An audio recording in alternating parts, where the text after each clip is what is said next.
Hey Joel, how are you?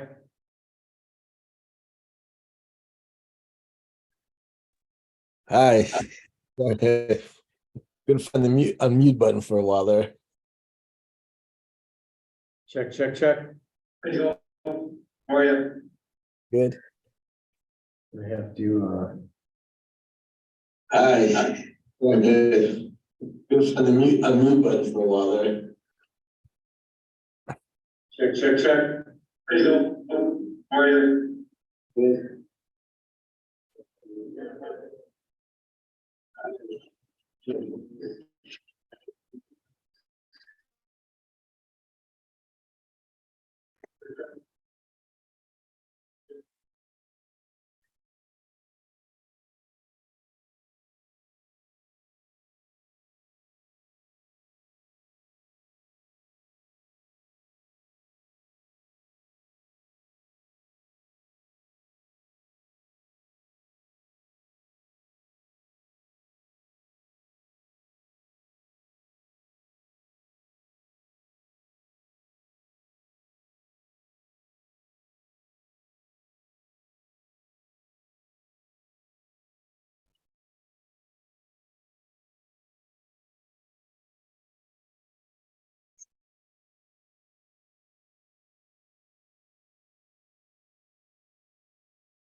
Hey, we're just standing by for people to show up. This works.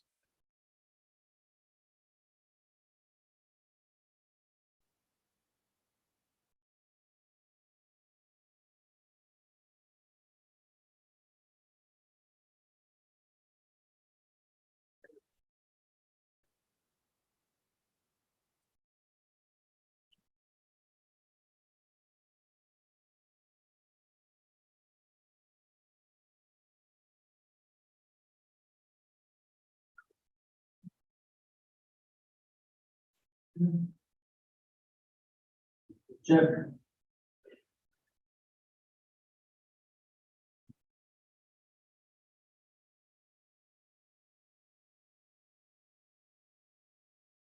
Check, check.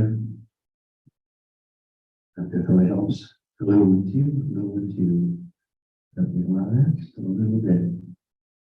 And hello, check, check, check, check, check, check, check, check, check, check, check. That doesn't seem to. Mic volume, check, check, check, check. That does nothing. Check 1, 2, 3, 4, 5, 6. 1, 2, 3, 4, 5. Mother, softer, softer, softer. Softer, softer. There we go. Just in case. Okay. Well, everybody standing by here. Hello, Jane and Joel and Ika.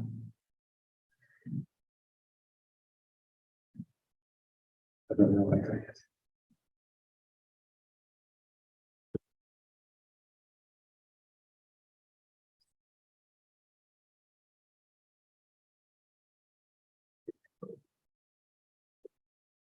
What was your name again? Julia, like Julia with a Y. Julia. Yeah.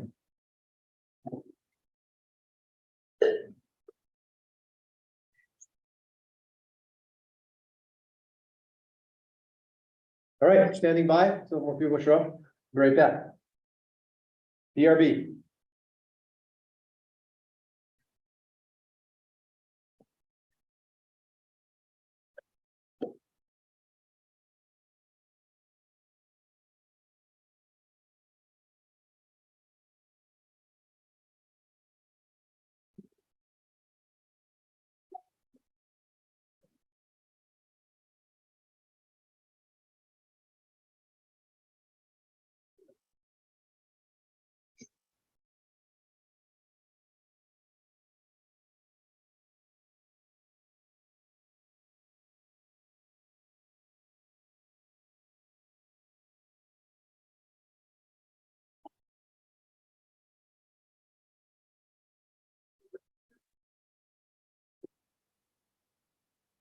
I don't have to eat all this cheese by myself. Go ahead. I think people will show up because the tickets were actually sold out. What? There's like tickets you can buy, like get on Eventbrite, Yeah, and they were actually sold out. you said it was? Yeah, so on Eventbrite, there were 25 spaces, and I was trying to get mine yesterday, but I couldn't. So 25 people like are received for this basically. Yeah. So 100 people registered, you can see how many are, how many came. Even the pizza wasn't, accepted.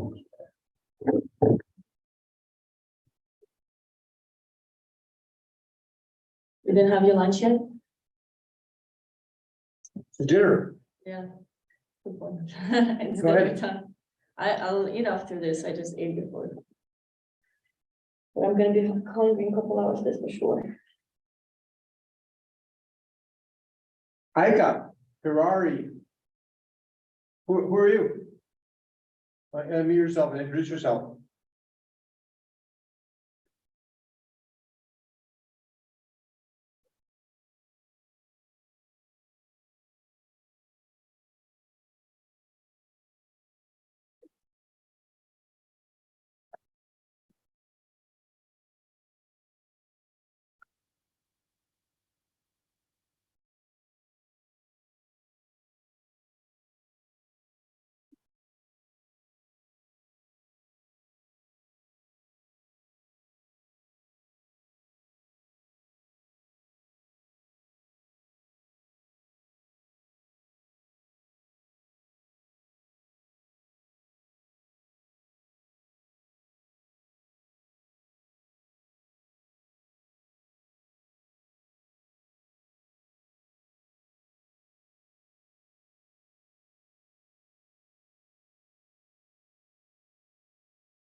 Peter.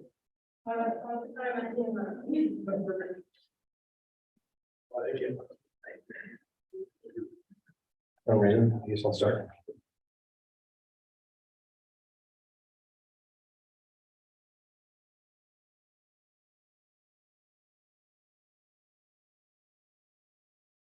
There's only a few of us. I assume a lot of folks didn't get the message that it was changed from Tuesday to Wednesday. Because of yesterday. While we're here, Nina, do you want to unmute yourself and introduce yourself? I don't think I've seen you before.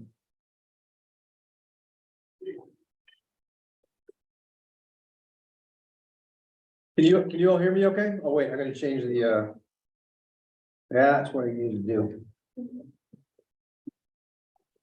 How does this sound? How does this sound? How's the sound now? Kira says good. Sounds good.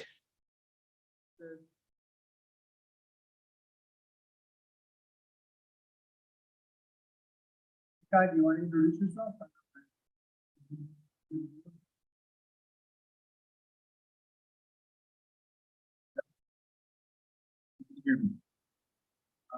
And in the room, we have Julia.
Of course, seminar series.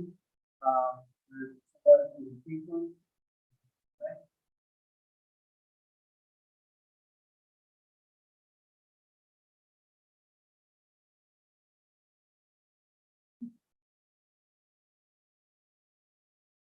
So I've been starting out with deal. Clothing is essentially the skin. Electricity, electric circuitry.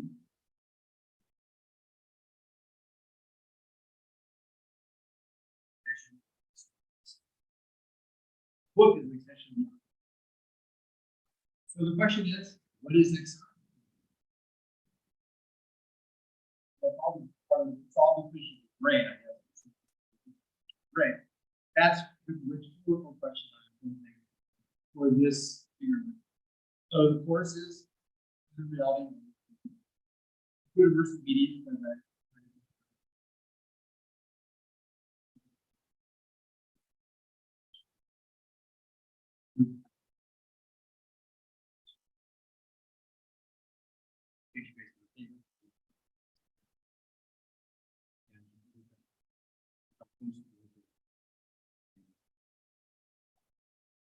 We have concepts of the day. So the concept of the day is body concept. When people are what is body concept?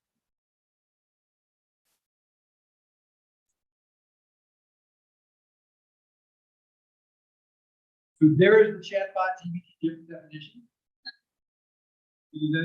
Cognitive processes. Influenced by the body and interactions with the environment. Higher processes are purely body. Yes, Sasha.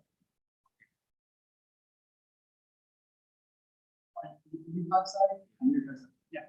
So cognitive discipline or self-discipline, but it's also philosophy. This is a book on it, which is reading on the read. Reading for like 2 years. But it's a great book, and very academic and very scholarly too. But essentially what it's saying is that you don't just think in terms of mental construct, you think in terms of the physical, spatial, you think in terms of over and under, around, on top of, getting through the quicker, with all kinds of distinct constructs that only make sense in the spatial. So it's important, so you have the sixth sense, kinesthetic sense, body sense. And part of XR is incorporating that. The actual body. And it turns out, a lot of research on it, that does a lot of good.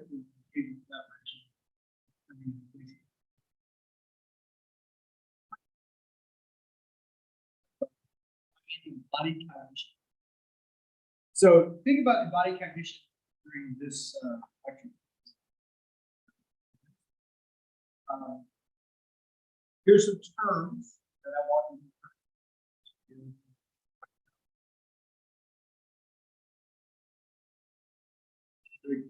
to. So SLAM, telekinesis localization later. Photogrammetry. That's technology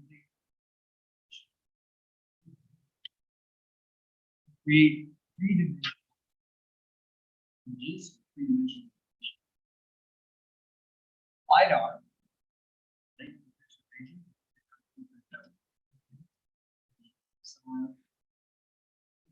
Which allows you to capture the environment. And you see examples. Hey, Stuart, your sound quality for the people on Zoom is really bad. Just wanted to let you know. I did, okay. Why is that? Is it too low or is it just fuzzy? It's fine now when you walk closer to your laptop, but when you're standing, it's terrible. I could barely get anything. I'm on the okay, so let's see if I can do this better from the built-in.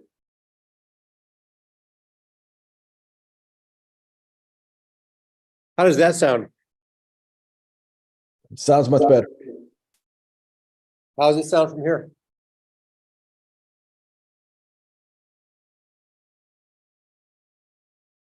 Maybe I have to be sitting in front of it for it to work good.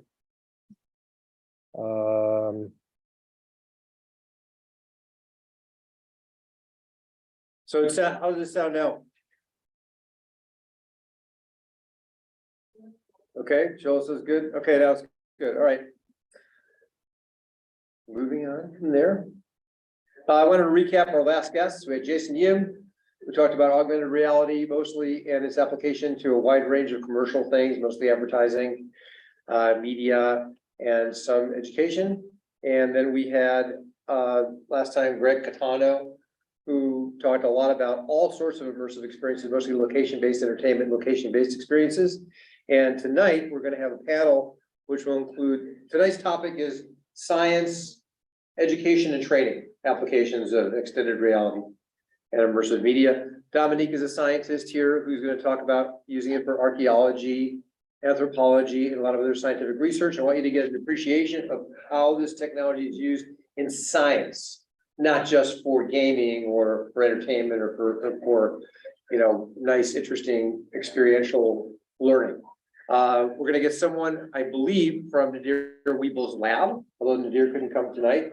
They've done outstanding work in using these technologies for both scientific inquiry and things like training for surgery and emergencies and learning how to create code out of embodied experiences. So he's an expert in human-computer interaction.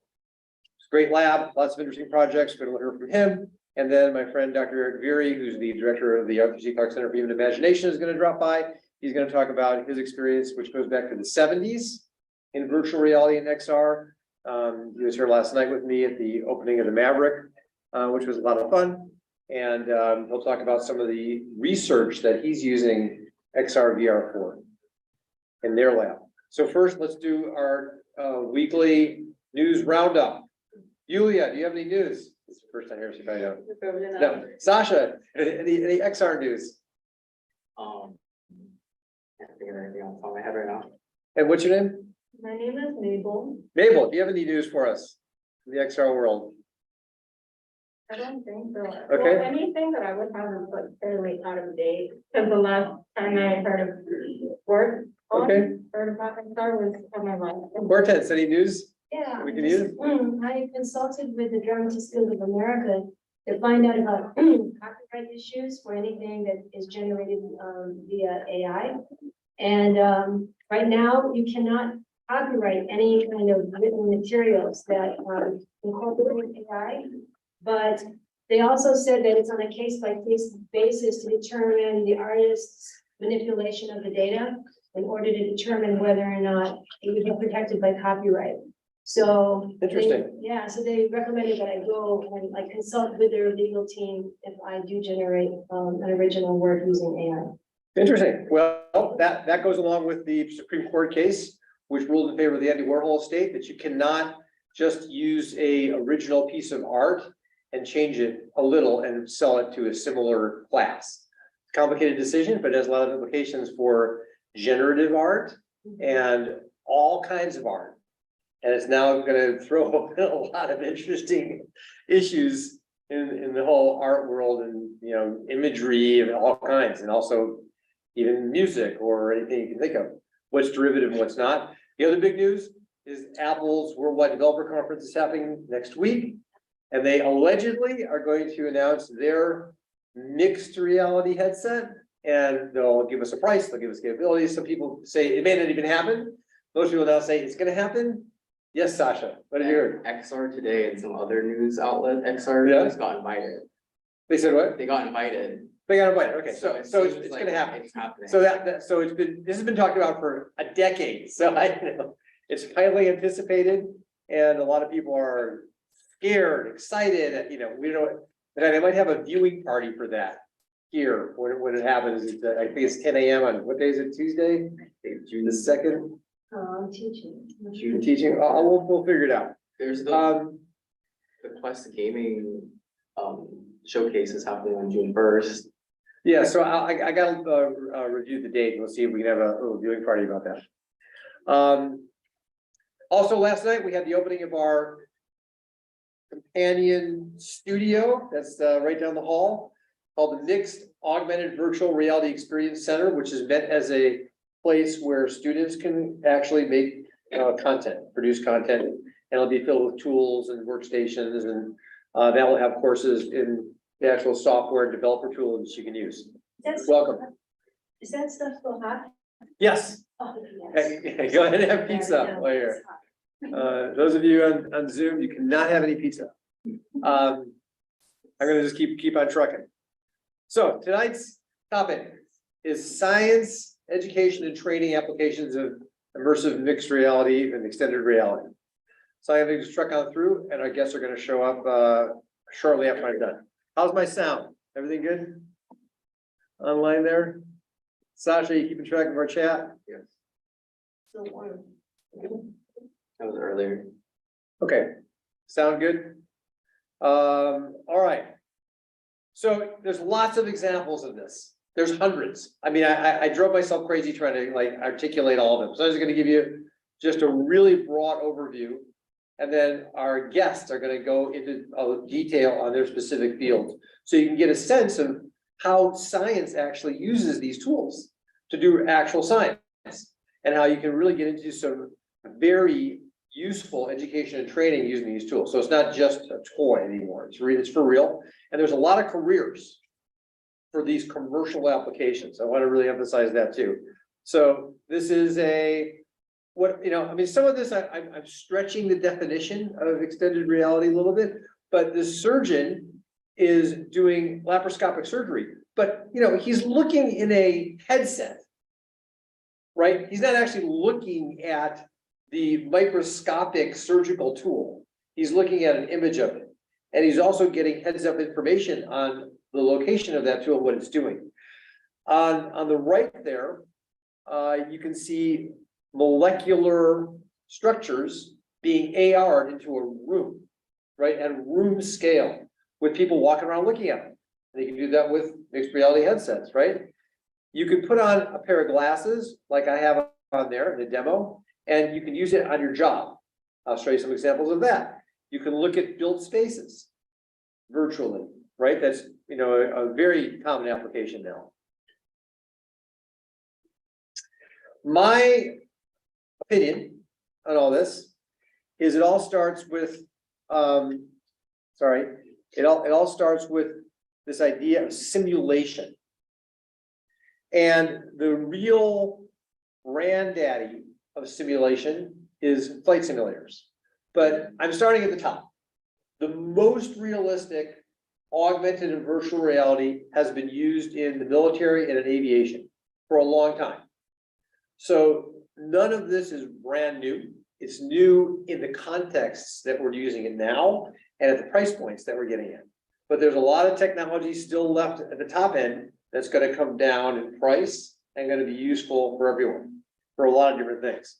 So this is the origin story. And the whole point here is this is not where you want to be a beginner. When you get into the cockpit of a complex military aircraft, it's overwhelming. It's about 2 years of training, which in a sense is not that long, to become modestly proficient at flying an aircraft like this. But how do you practice? You know, you can't just like, okay, this is your first day flying this, you know, $50 million to $100 million, you know, in this case, it's a helicopter, but you know, you can't just like get in and practice. You don't want this to be your practice room. You better know what you're doing before you get into the cockpit of an F-35 Lightning. It's as our guest on the Into the Impossible podcast and YouTube channel said the other day, Azure Lee, it's like flying a giant iPad. So it's like a Tesla, but there's a lot of information coming in. How do you train for this? And, you know, at some point you have to solo, and practicing is thousands of dollars a minute. It's $100 million aircraft. So you better believe that they've tried everything under the sun. You also do not want to begin your surgical career, you know, in the surgical suite the first time. So just imagine that you're a resident in general surgery or whatever, and this is your first day. And you show up to work and they say, okay, we're going to now do this surgical procedure. You know, here you go. How do you practice? Well, you know, there's been ways of doing it. There's an apprenticeship for doing it. But these surgical procedures, you know, there's hundreds of steps you have to memorize, and you have to get them right every single time. So it's hard to train, and that's why it takes so many years. So there's me on the lower right. I'm flying an Airbus. I'm landing an Airbus in a comfortable seat with an instructor. And there's me landing a military aircraft in a desktop configuration. There's my son Atticus, student U.S. Air Force fighter pilot on the left. And on the right, he's landing the Airbus. And there's an instructor. So he's getting dual instruction time on an Airbus 360. So, or 380, whatever the number is. But it's pretty realistic, right? So that's well known that this is a way to do it. On my left there is Commander Billy Flynn. Billy Flynn was the F-35 test pilot, but also an F-16 test pilot. So F-35 Lightning is the 5th generation most advanced fighter aircraft in the world. And he said the same thing this guy said. This is Kinsley Trigger Jordan. Trigger is his call sign. So he, along with this fellow, Hazard, helped to redesign how military pilots are trained. So on the lower right there, you're seeing what happens today. And this is just in the last 2 years that a Air Force pilot trainee can log hours that count inside an HMD. So the alternative is, I'm not going to get into the video now, is this kind of simulator. So this is the actual real F-35 simulator that the pilots trained on. And well, it's pretty much a virtual reality location-based entertainment machine that costs a lot of money. What's interesting is that the software that runs the simulator is the same software that runs the actual jet. So when the software is updated to the simulator, it's updated on the real jet, and you can actually make scenarios that are very realistic. This upper right device is a multi-projector dome VR. Essentially, it's a VR cave. And what I want to say to people is this is the cave at Atkinson Hall at UCSD, which was one of the pioneers in developing the VR cave. Which to a large extent, Tom DeFonte, who's emeritus now, was responsible for inventing VR caves. Is that And- Atkinson Hall? That's at Atkinson Hall, yep. And there's a couple of military folks I gave a tour to that are from the Space Force to look at our cave. Now, in a lot of ways, the caves are getting kind of obsolete because the HMDs are so good. But in other ways, they're still not obsolete, which we could talk about, but they're upgrading the cave in Atkinson. But I want, UCSD has been at the forefront of this stuff for a long time. So that F-35 simulator is, it's many tens of millions of dollars to build and operate. When now you can do a lot of it in an HMD. So you can get your practice runs in and get to a level of proficiency much faster and without a lot of the pressure and stress that it once was necessary. So simulation is a huge area for immersive and XR. I had 100 examples that I could give you. These are just a couple. So the SimX is for medical training. They can train nurses, they can train emergency first responders, they can train military personnel, and they use visualizations that include avatars, and they use embodiment, right? So you're actually able to manipulate things. Now, whether you use full VR manipulation or you're using mixed reality, that's up for debate, which is more effective. How effective is it? But nevertheless, it works pretty good. This other company, Reed, they create also medical simulations, surgical medical simulations, so that you can be a surgeon and do some practice runs without multi-million-dollar sims, right? You just do it in your HMD, or you can do it in AR. The company called WorldViz, pretty interesting company, small company. They've been doing this for a long time, and they use caves. So you can have multiple people involved in the sim simultaneously. But these are all really simulation companies that are now employing the MR, XR technologies. These companies are applying it in a variety of ways that cross over between training and collaboration. Collaboration will be a subject for the next time. I'll talk about collaboration in extended reality.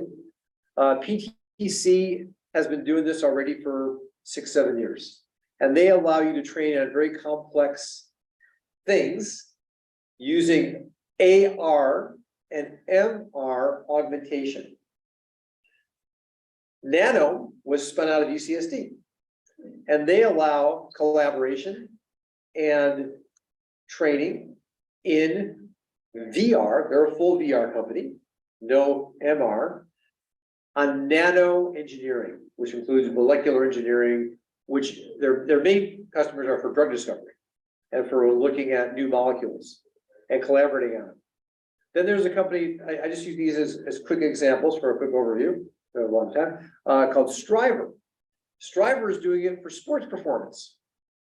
So you're an NFL player, you're an NBA player, you're a MLB player, and you want to practice that play. Remember, I mean, when I went to high school, it was like, you watch the video and you watch the video 100 times to try to memorize it.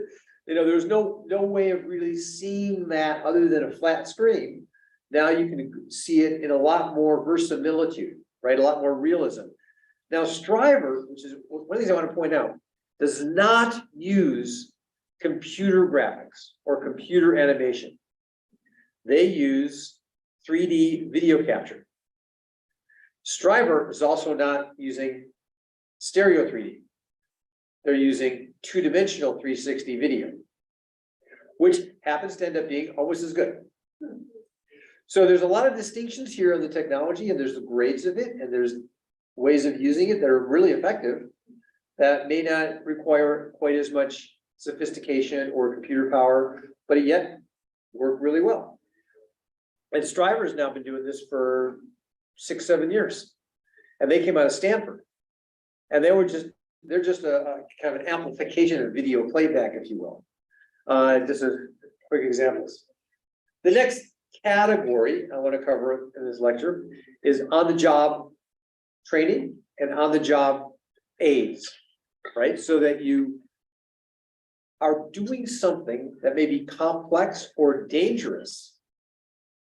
And everything's getting more complicated, right? Every manufacturing process, robotic factories, there's more technology, there's more training involved. So you're going to school your whole life now. That's almost for sure. You could be a fast food, manager, and there's gonna be new things to learn your whole life. Almost any career you have. So this is becoming a real problem for business. Is you gotta keep training people all the time. So do you just like stop? Okay, go back to school for a month, then you come back, now you learn the new software, now you learn the new machine, now you can, oh, you've been replaced by a robot, we're sorry. You've been replaced by chat, oh, we need someone to maintain the robot, ChatGPT broke down. There's always new training that's required. So how do you do that? So the first example is the world's most expensive, most sophisticated mixed reality headset is the helmet for the F-35 Lightning stealth fighter. It's a $400,000 HoloLens. Now, I want you to look at this. I'm gonna give you a little quiz here. What is going on in that picture? This is a pilot being fitted for their helmet. Each pilot has their own individually fitted helmet. So why do they need like oxygen, some kind of? Well, they need oxygen because if you go above 35,000 feet or if you go above 15,000 feet, Simulate, right? well, you better know how to use it while you're in the simulator too. It's got, but this isn't even a simulator. This is the guy being fitted with his helmet. So it's a trick question. What do you think is going on in this particular picture? They're reading his retina. They're reading his, what about his retina? Well, I mean, it can identify you. It can also tell you about your blood pressure. It's just interpupillary distance. They're adjusting the interpupillary distance so it's comfortable on that particular pilot because they're seeing things in 3D out of the helmet, out of the heads-up display. So they're adjusting the stereopsis in the helmet. But it can display a huge amount of information in front of that pilot, including when you look down, instead of seeing the floor of the aircraft, you see right through it. Doesn't that affect the pilot's vision though? Well, you're not in there for that long. Usually the missions are an hour, a couple hours, once in a while they're extended. But while you're up there, and it's so sophisticated that what you actually has a good question for Dr. Gray when he gets here is what's the effect on, eye strain, headache, etc. Yeah. But this is tuned up pretty well. But I just wanted to point out that the essence of mixed reality and augmented reality is the state of the art is very sophisticated. A lot of it is trickling down to more affordable equipment. Is that you being outfitted in English? No, I unfortunately, it's not me. Okay. We're gonna get a word from the Weeble Lab, which is next door up on this floor. And Nadir and his team, they created a augmented reality prototype for emergency surgery. So let's say that you're somewhere and you need a specialist and the specialist ain't there. The specialist can get on the augmented reality collaborative product with you and guide you. So that was done for the Navy, the Naval Medical Center in San Diego. So if you're on a ship somewhere out on the sea and you don't have you don't have the neurosurgeon available that day or whatever specialist you need, instead of just having, a conference call with them, you can actually put their hands over your hands right in front of you. It's a very interesting product. There's me trying out a product in the HoloLens. And what it's having me do is assemble parts of a jet. So if I want to go into a factory and I'm tasked with a very complex assembly, one of the examples is actual wiring harnesses. There's thousands of wires and cables that go through a modern passenger jet. You can't cross the yellow and the blue wire, right? It has to be perfect, right? So, pre this, you would have manuals and blueprints and, people cross-checking it. But imagine now having all that right in front of you on the actual thing that you're doing. And that's what I see through those glasses, is I see in front of me the virtual thing that I'm working on, which could be overlaid on the real thing. Especially when you get to things that are very dangerous, like power plant lockouts, like, different types of emergencies in factories. It's really hard to simulate. There's a whole bunch of companies that are developing products that train you for high-risk things with no risk. So by the time you get into the more realistic simulations, you're much more prepared. We'll stop on that. Next chapter, and then I'll shut up for one. Is the world of scientific visualization and science research using XR and Immersive. I've got a lot of history in this, so I could go on for a long time, but I'm going to give a quick overview. I kind of think that the first scientific visualization, or the first, sort of mixed reality of XR, was the telescope. If you can imagine, Galileo looking through the first telescope and seeing details on the moon and being able to see the moons of Jupiter for the first time and what that must have felt like. And all he did was take existing technology, which was called a microscope, which was invented around the same time, and no one else thought of this before him, allegedly, and flipped it over, right? So instead of magnifying from microscopic, it did the opposite. So the microscope was the other one, where you augmented your vision in some way to see things and do actual science. He made a bookshelf full, Galileo made a bookshelf full of discoveries by seeing things that were previously unseeable.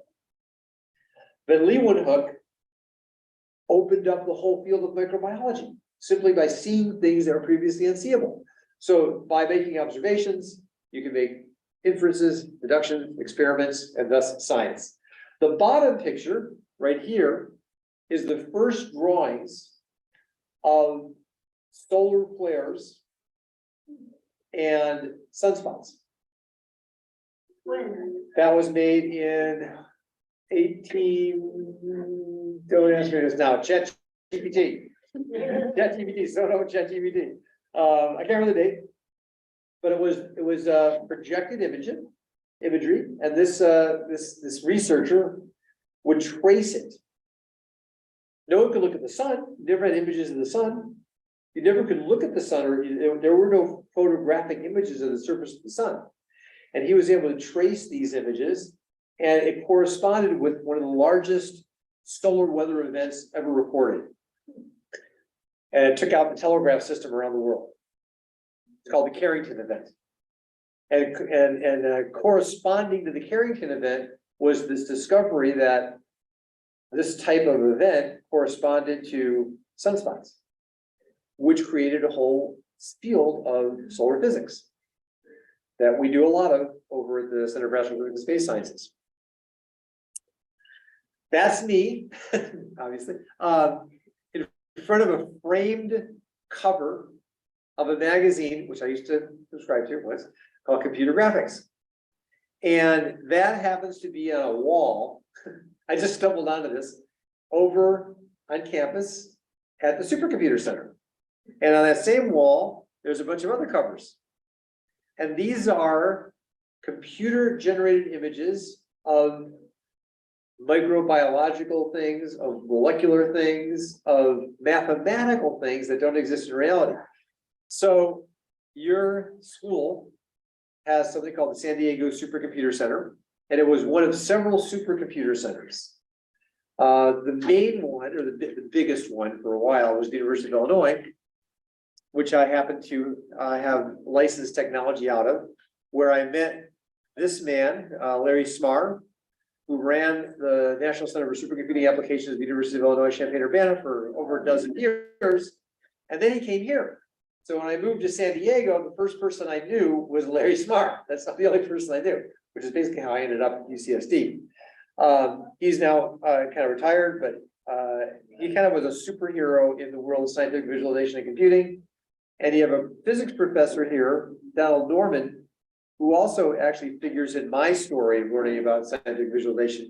He's a physicist that does simulations because you can't see how a galaxy formed. You can't see how a star formed. So we study this using simulations, right? So your university was one of the principal leaders in developing the entire field of scientific visualization. This goes back, you know, to the 70s and 80s.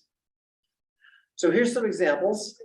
On the upper left, you see stitched together images of the surface of Mars.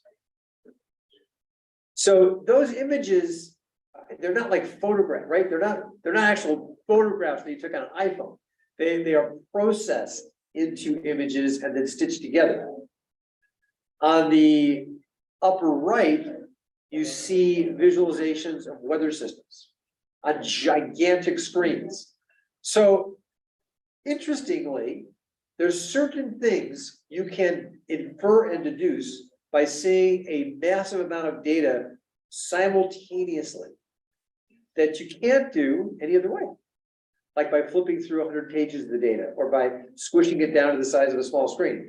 By blowing it up the size of a huge room, people actually have made discoveries. And that's one of the things that has been experimented quite a bit at UCSD. These two are from astronomy, which I'm going to go into, and this bottom one is a holographic cave. So imagine being able to walk inside of a data set and walk around in it with other people. Cave application. On the right here is the image that became very famous about 2 years ago from the Event Horizon Telescope, which is an image of a black hole. I mean, a black hole is a black hole. No light escapes, so you can't take a picture of it, right? There's no light coming out of it. So how do they get a picture of it? Well, it's data. It's visualization of data. And I guess other ones. You can't go to the surface of the sun. You can't take a picture of the surface of the sun. It blows up any imaging thing you can think of, but you can get the data and you can reconstruct the data so that you can see things like solar prominences, solar flares, and the behavior of these things that has only really come to light in the last few years using the more advanced imaging systems that have been able to get closer to the sun. And blowing it up to big sizes, right? Lots of detail. Things like this are completely synthetic. This is just numbers, right? This is data sets that show things like galactic lensing, which is a side effect of relativity. It's the ability of gravity to bend light. And they create accurate numerical models that, I mean, you could look at the numbers and maybe someone understands them, but looking at an image that's made from the numbers actually enables discovery. So this is my favorite of all of the simulations from space sciences. It's called the Millennium Run simulation, and it shows the evolution of the universe at the largest scales imaginable. It's numbers, it's algorithms, it's formulas, but the data is from observations. So you can make very accurate inferences from these visualizations.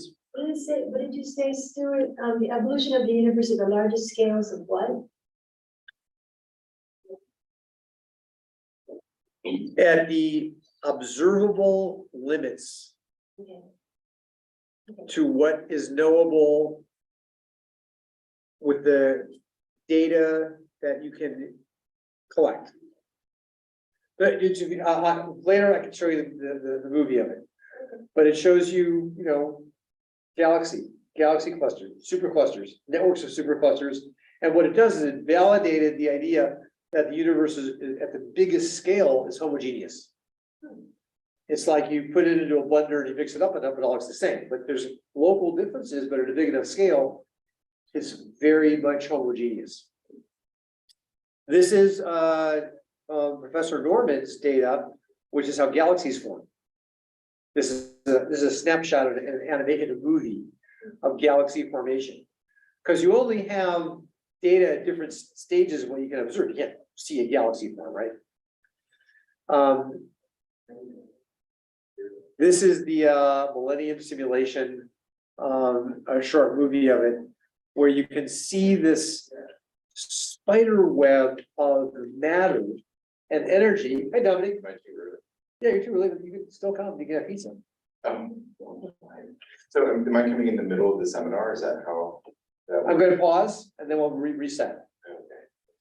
Joe, I'll come back with this for your laptop. Okay, Is that right? yeah, but you can stay and have Okay. pizza. Well, You're welcome. I'll sit and then, I don't know if Yeah. you're on camera. We're on camera, but you can be on camera too. Okay. Just don't trip. I'm doing, I'm going over scientific visualization, which is why you're here. So. You can't see climate change, right? Climate change, over large areas of the planet is not seeable, especially over time. So these visualizations, which is made from data, has really been influential in understanding what's happening. This one, our favorite, because of the Center for Astrophysics and Space Sciences and the Cosmology Group, this is what we study, which is the cosmic microwave background. This is the baby picture of the universe. This is the energy that is left over from the Big Bang. And it's an image that is made by combining millions and millions of bits of data, because the energy is so weak that our little observatory, which is not so little anymore, it's a $200 million observatory, is going to have like, I think 7 instruments. It will be looking at this for 5 years, sweeping it over and over and over again, generating terabytes and terabytes of data to make a better picture of the universe. What is the color? The color is pseudocoloring. There's no color, so it's a visualization. I mean, what does it represent? Oh, it represents temperatures. It represents temperature. Gotcha. Cool spots and hot spots. And there's me on the surface of Mars, walking around on Mars. And so if you get this HoloLens demo of walking around on Mars, it's really good. It's really good. I mean, yes, it's not, 100% field of vision, and you know that it's not actually, but you walk around on Mars, which is the data from the Mars rover. It's a mixed reality. I shouldn't even say that, an augmented reality. Walk around the surface of Mars.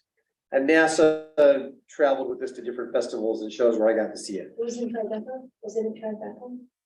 It wasn't, I think it was a Tribeca. I forget what festival I was at when I got to do it. Really good example.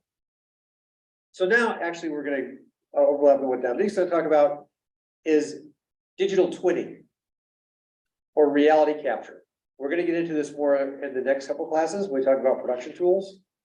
But the one that I wanted to talk about tonight, because Dominique is here, is LiDAR and point clouds and scanning. There's one company which is called Manreport, which has made a big business out of this, and that little camera on the right here is the Manreport camera. They've got a real estate. These images on the left are point clouds, and the LiDAR that we talked about at the beginning, the new vocabulary word, bounces little beams of laser light off of the surface of something. And when it comes back, it understands this geometry, understands how far away it was, understands its shape and so forth.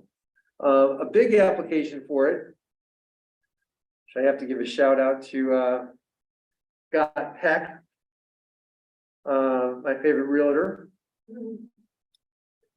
is a point cloud of homes for selling real estate, right? So this is photogrammetry and point clouds, because there's photographs that are mapped onto the surface that was captured by camera. So it's not like a normal camera. It's not a 360 camera. It's actually capturing the geometry of that room along with the photorealism of the room.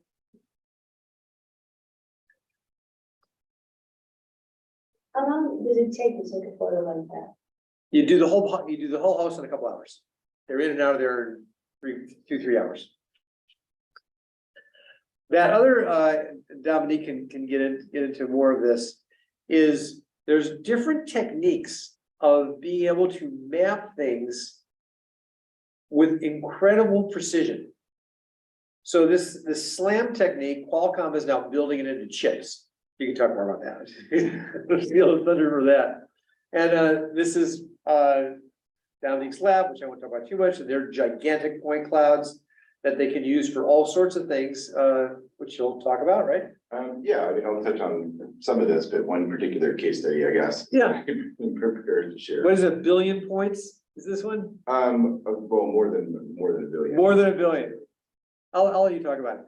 But I just wanted to show that there's a room, and then I'm gonna take a break and I'm going. There's a room next door in that building called the Wave, which, you know, a lot of this is pioneered right here at UCSD. I mean, they've really, you know, done a lot of cutting edge work to just look at this in enough detail to where you can do real science without physically being there, because you've captured it.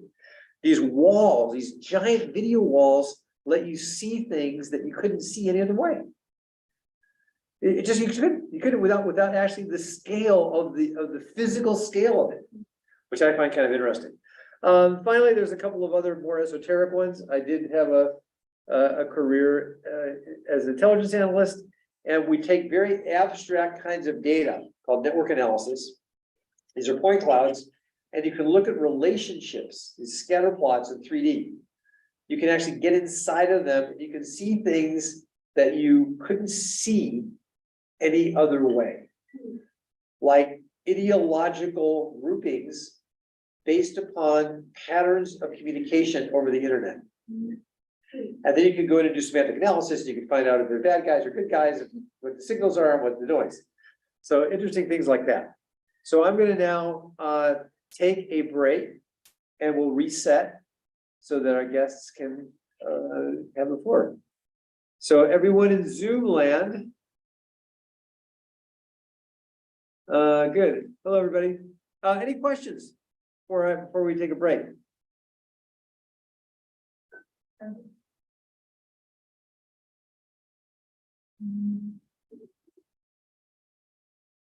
We have a question. All right, well, give us 5, and we'll be back. This question in the room. Oh, yes. Wondering how you guys use SLAM algorithms, because in the competition that I'm in, it's mostly used for like navigation, but I didn't really see how it's used with XR, I guess. What's the competition you're in? Robosub. What is it? Robosub. Robosub. It's run by RoboNation and sponsored by the Office of Naval Research. So. Oh, okay. Oh, yeah. Dominique will answer that. Well, for the SLAM, obviously, as a form of if it's visual SLAM and visual odometry, I mean, it could also be LiDAR SLAM, but you're using visual SLAM for underwater, presumably. You can integrate acoustic sensors as well, but that will help you. That will not only aid in navigation, but it will also help in how the data you're collecting are registered in 3D space. Right. So if you're using, say, LiDAR SLAM. For mobile LiDAR mapping, the SLAM solution on board the sensor helps register each individual scan. Otherwise, each scan is just floating in space, right? So if it can build a map based on where it is, where it's been, and where it's going, then all of those scans can be properly registered in time and space.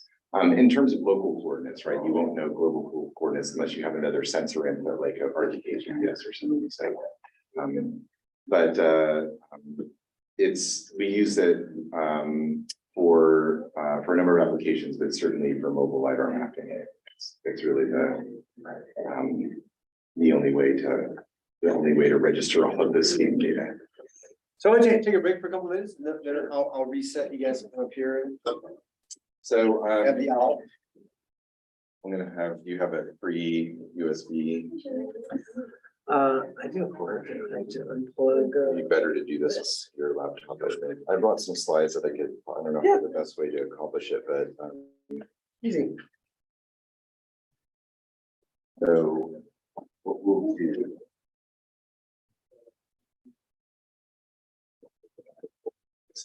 be on his way as well. Oh, great. I have We, like you, Eric, right? 10 minutes or so, Yeah. or something like that. Alright.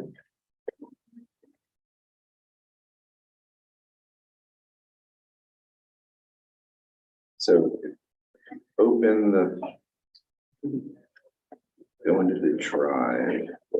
So if you just copy immersive media seminar, that's the name of your seminar, right? Yep. You just put that whole, if you want, you can put that whole folder on your Okay. desktop, or you can just open it, Right. whatever you prefer to do. And then we'll open another folder in there. Or Rover sub here in San Diego. Hey, Hey, hi, Stuart? yeah. Neil? Yep. Nice to meet you. Yeah. The competition in the end of July, the end of July, so July 31st, on the eighth, at the Point Loma. Yeah. Naval Testing Facility or Far More. Yeah. So that's when Yeah. the in-person competition. Yeah, I see. So is it,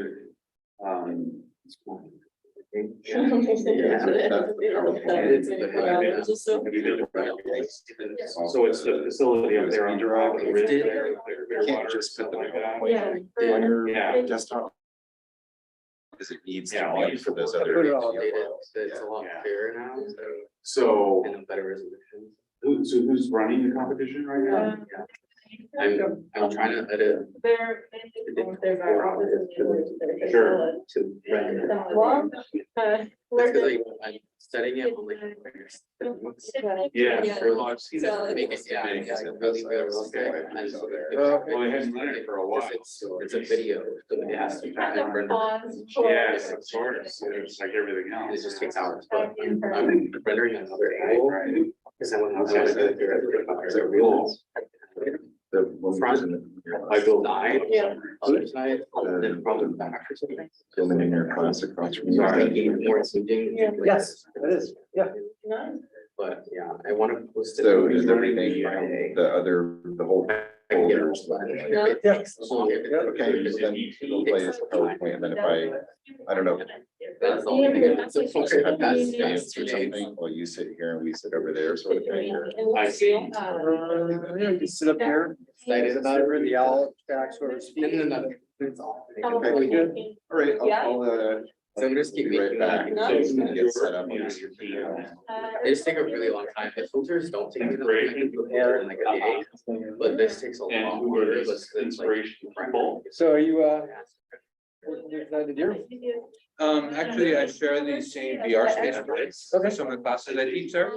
Yep. Yeah.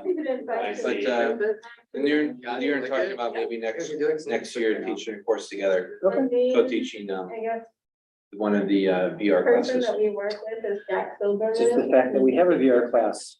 Yeah. Yeah. Are there VR classes now?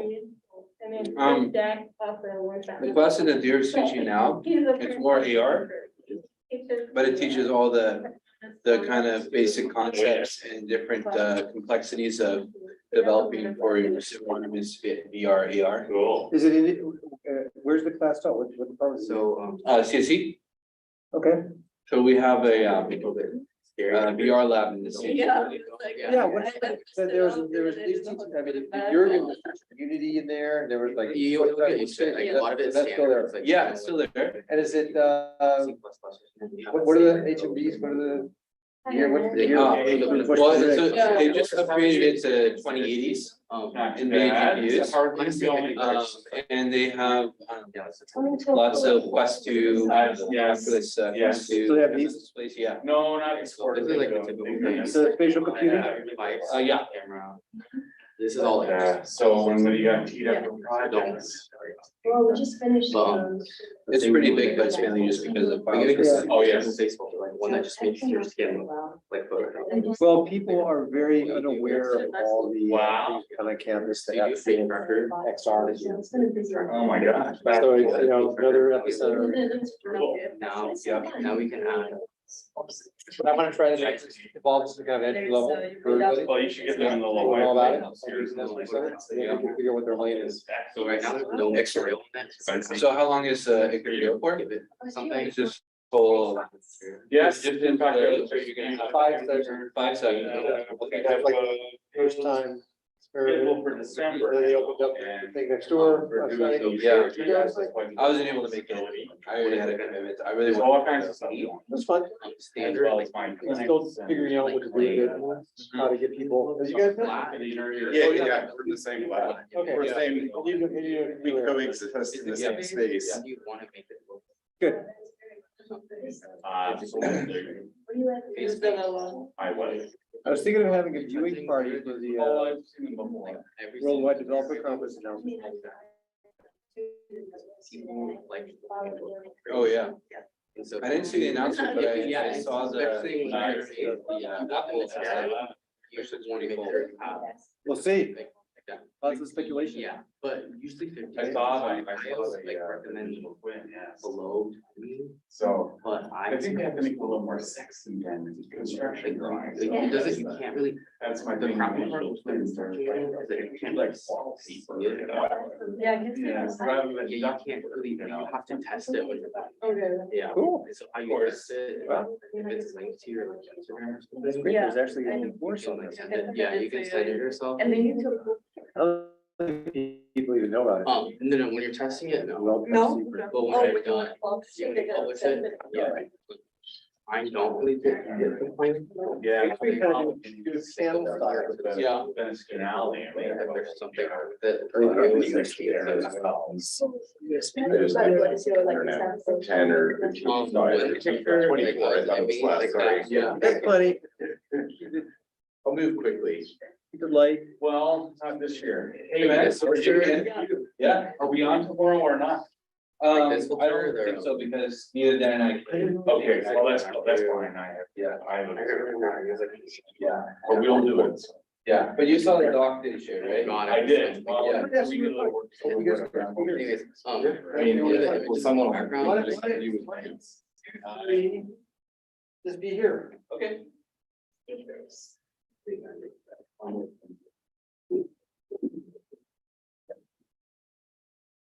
Oh, I had to Thanks take for out. bringing the pieces to this it. because they're- Much Yeah. No way. Okay. Somehow they noticed it. So, Oh, no, this was all, I found. You? do you On provide Pinterest. this or No, does no, I someone mean, provide don't. it? Oh, no, it's. Pizza. Pizza. Yeah. No way. We have a project. Cool. Well, thank you. Maybe it is AI. That would be easy. Integrated, integrated with everyone one. But that's fun. Yeah, literally. Everything was okay. Yeah. How the interview go? I think, well, I'm not sure. They said, well, like they were impressed with my stuff. But they're not necessarily doing the type of digital fashion I'm doing. They're doing virtual trial. Right, I know. I know. Yeah, and but I still was like, I'm still interested in fashion tech. I feel like that's, I do what I do, but I'm more interested in just. It's actually much. headquartered the missions. So I expressed that and Yeah. I said like, I know AI, I'm very well versed with. He's the head of using the- systems, like I'm always up to date on my Twitter and all Who that. was your interview with? Brooke. When Just you Brooke. saw what I was doing with the other Yeah, guy. he's like, she was "Oh, impressed. She said she I was didn't know this was coming." She's gonna talk with her brainstorming. manager or boss or something and see if they have anything that I could work on for the summer. I did see Like, on no lack one of person's LinkedIn that they were projects. hiring a UX designer. Yeah. And so maybe I'll be shadowing that person or under that, I have influence there. let them know about me. But are you gonna be able to move to LA or? Yeah, Fine. I mean, it would probably be a paid position, right? Yeah. Yeah, Don't do anything without yeah, pay. yeah, I'm not gonna do anything and not paid. Or they could do it hybrid, maybe you just go there, maybe if you don't wanna move, you could maybe, I'm totally open to moving. I would love to live in LA. well, the office is in West Hollywood. Then I love West Hollywood too. so. No, we just do panel style. Right, so I have slides too. Okay, What's the They're simple very, way to very get smart. started? I just copy them on my desktop. When did I got their presentations over They, there. they literally. So it's just like- Yeah. Or I can just put it on a USB and put it in USB. Or I can log on to a website or, Their side I hustle. don't have a website. or I can plug into your computer. I can do that. Yeah, that's their website. Like, they're working. Well, let me see if I can get onto that. Okay. Is this yours? They came to design. They were There's- Okay. There's plenty of room on it, there's plenty of room on this one. Okay. Plenty of room on it. try-ons. And What, like, in order to try to make virtual time.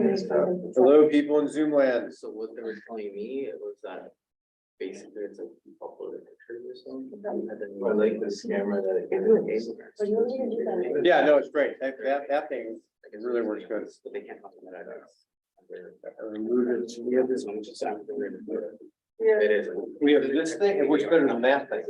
So we actually, this already made that obsolete. Yeah. So. I just need a longer- Yeah. But I guess it's like with AI. What we're up to. There we go. Like. Sorry, I'm Cross- making yeah. a decision, but you know, Yeah. they do like reading. All right. That's what I do, and that's why I was proposing them, like, I made this. Very You use narrow. Flow, yeah. Oh my flow. God, this is the first time I met someone that's actually done this. No, I'm loving the videos, because I use Blender a lot, so I was like. Yeah, I know, flow. Flow looks like a lot. Everybody get a piece of pizza, ready to start? And you have your trash But that's cans in what, place? but I guess they realized that it was. All right. Is somebody? Well, yeah. We shall start. I'll get Eric's presentation copy down to here. Let me. Hey, Mark. Hi. Hello, Mark. How's our sound? That's good.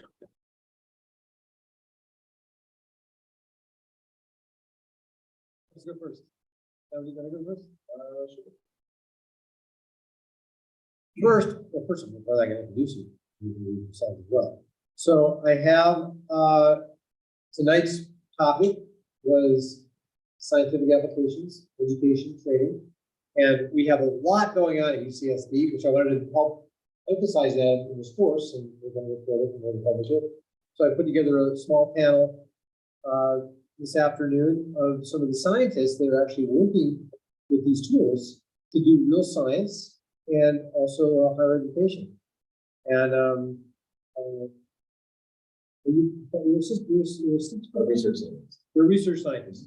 What's your title? Lots of research. Research scientists, which actually is kind of interesting, that their job is science, right? That their job is to do science. It's not necessarily, you also teach, of course, it's also education, but your job is science.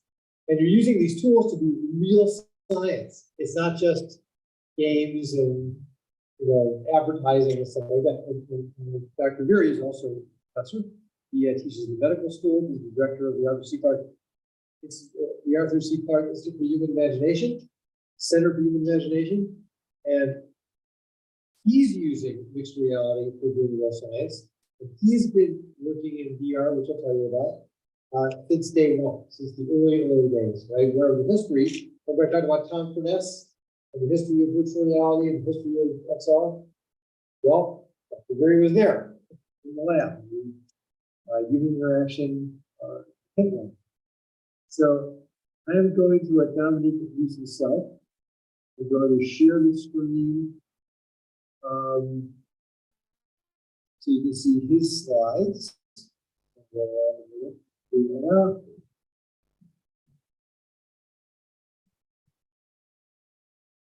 Yeah.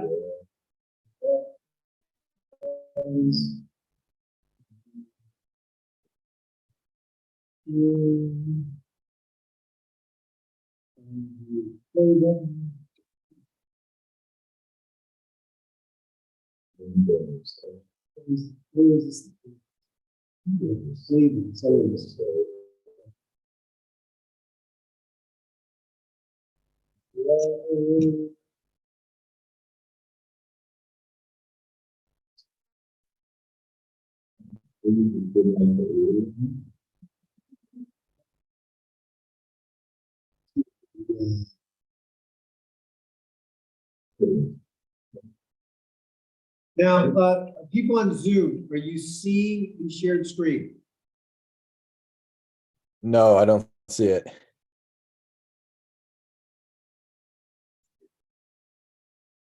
Through the camera. No, I'll get it to work.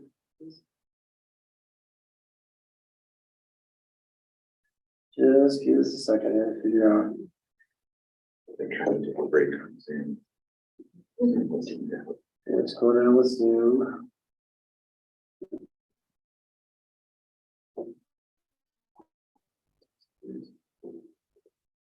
Okay.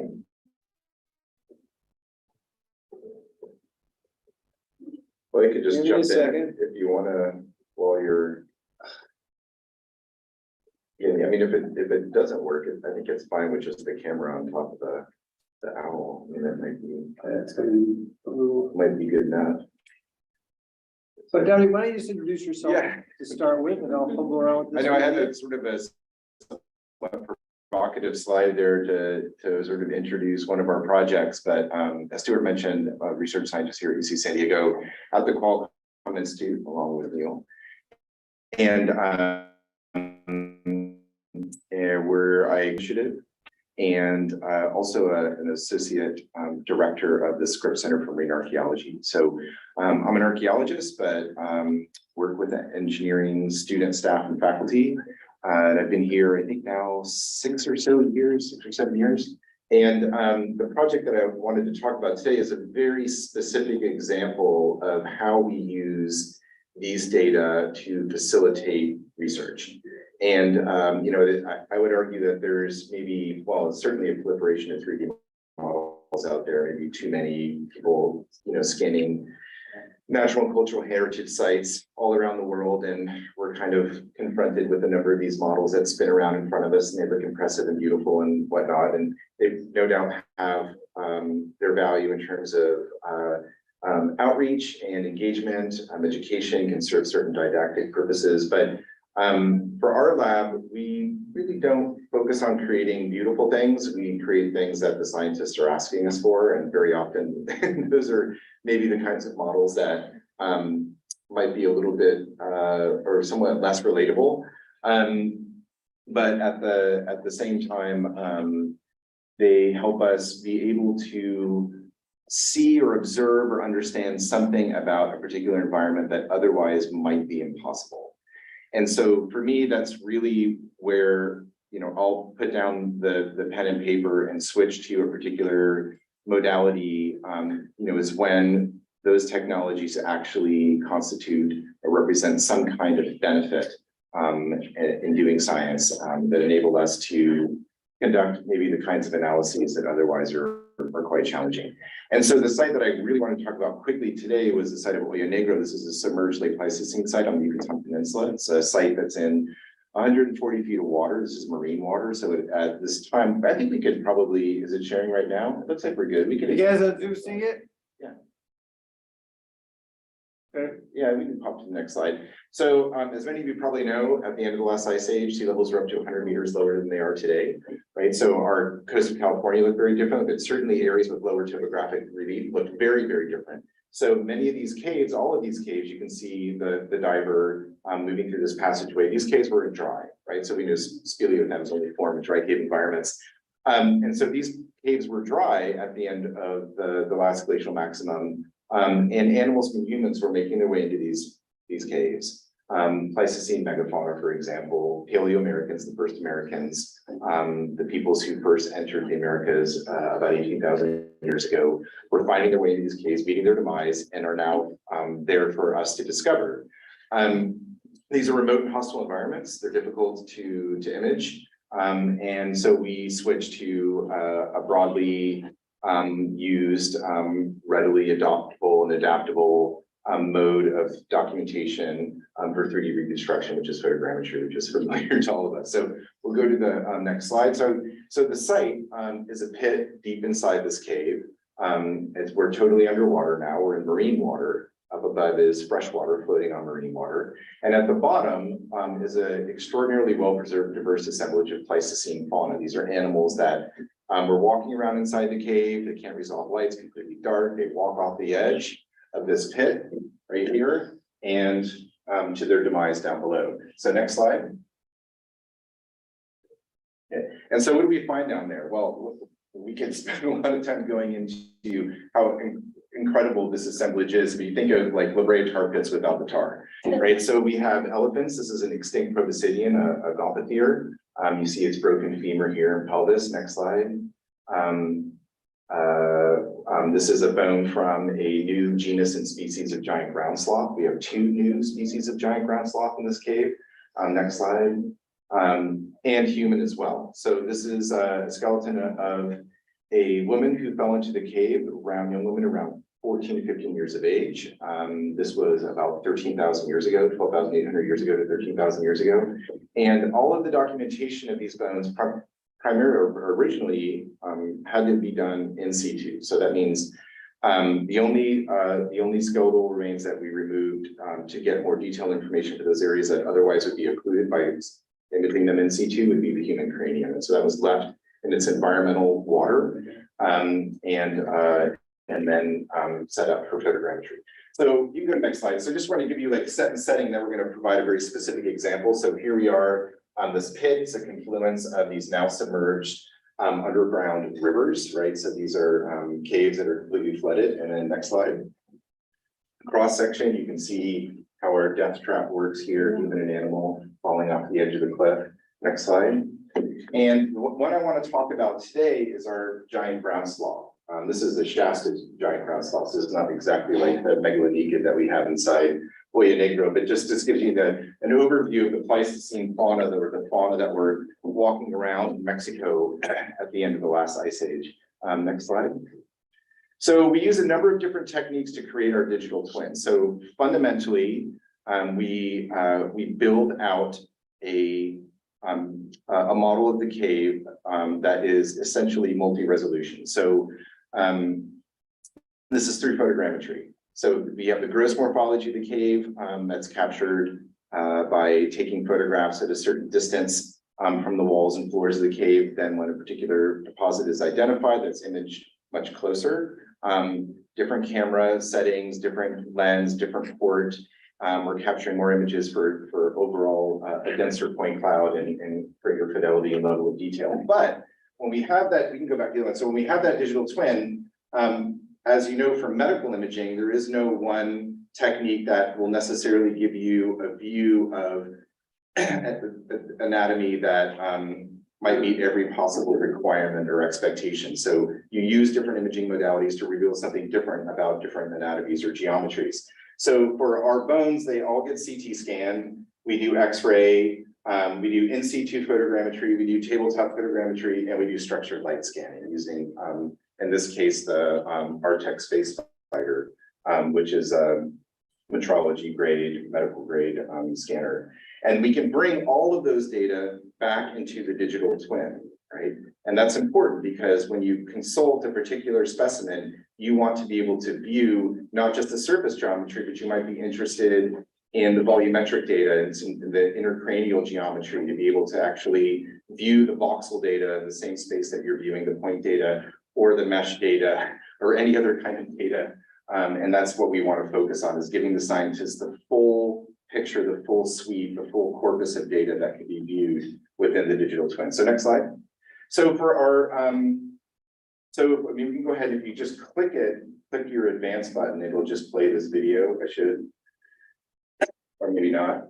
I don't know, we'll see what happens. If it doesn't play the fly through, then it doesn't play it, but I figured it should play, there we go. So this is just showing the multi-resolution approach, right? Because you see all the blue as a result of shooting through water, great distance from your target environment. And then just showing some of the segmentation tools that we use to basically to separate, in this case, these crania from a Smilodon fatalis, a saber-toothed cat and peccary, from its substrate, right? And so these tools allow the paleontologist to go in and to determine, right, because the point cloud doesn't know what's bone and what's substrate. So you need an anatomist to go in and be able to make that distinction. And then they can bring it into an analytical environment. They can extract measurements. They can do conditioned assessment.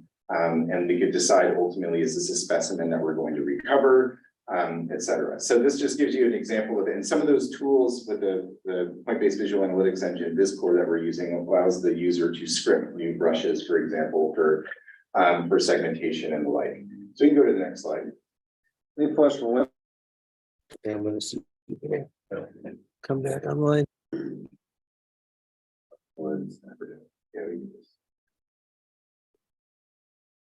There we go. There we go, okay. So then we go to the next slide. And then, so, you just play this one as well. If it's too cumbersome to play them all separately, then don't worry about it. But, and this is just showing that when you image, right, you're dealing with these complex environments. Some of these geometries you can capture in situ. In other cases, we couldn't get the mandible of this ground sloth that we're talking about today. So that had to be removed, imaged, tabletop, photogrammetry, and structured light scan, and then digitally reinserted into the point cloud. And you know it's there because if you can just say, in this case, you can catch just a bit of the ramus in your field of view when you're doing your in situ photogrammetry. So, oh, okay, I can align it, and then it gets aligned with the rest of the point cloud. So, so this is just an example of how we can use a range of different modalities in concert to build the kind of digital twin that provides the researchers with access, remote access to the data that they otherwise might not.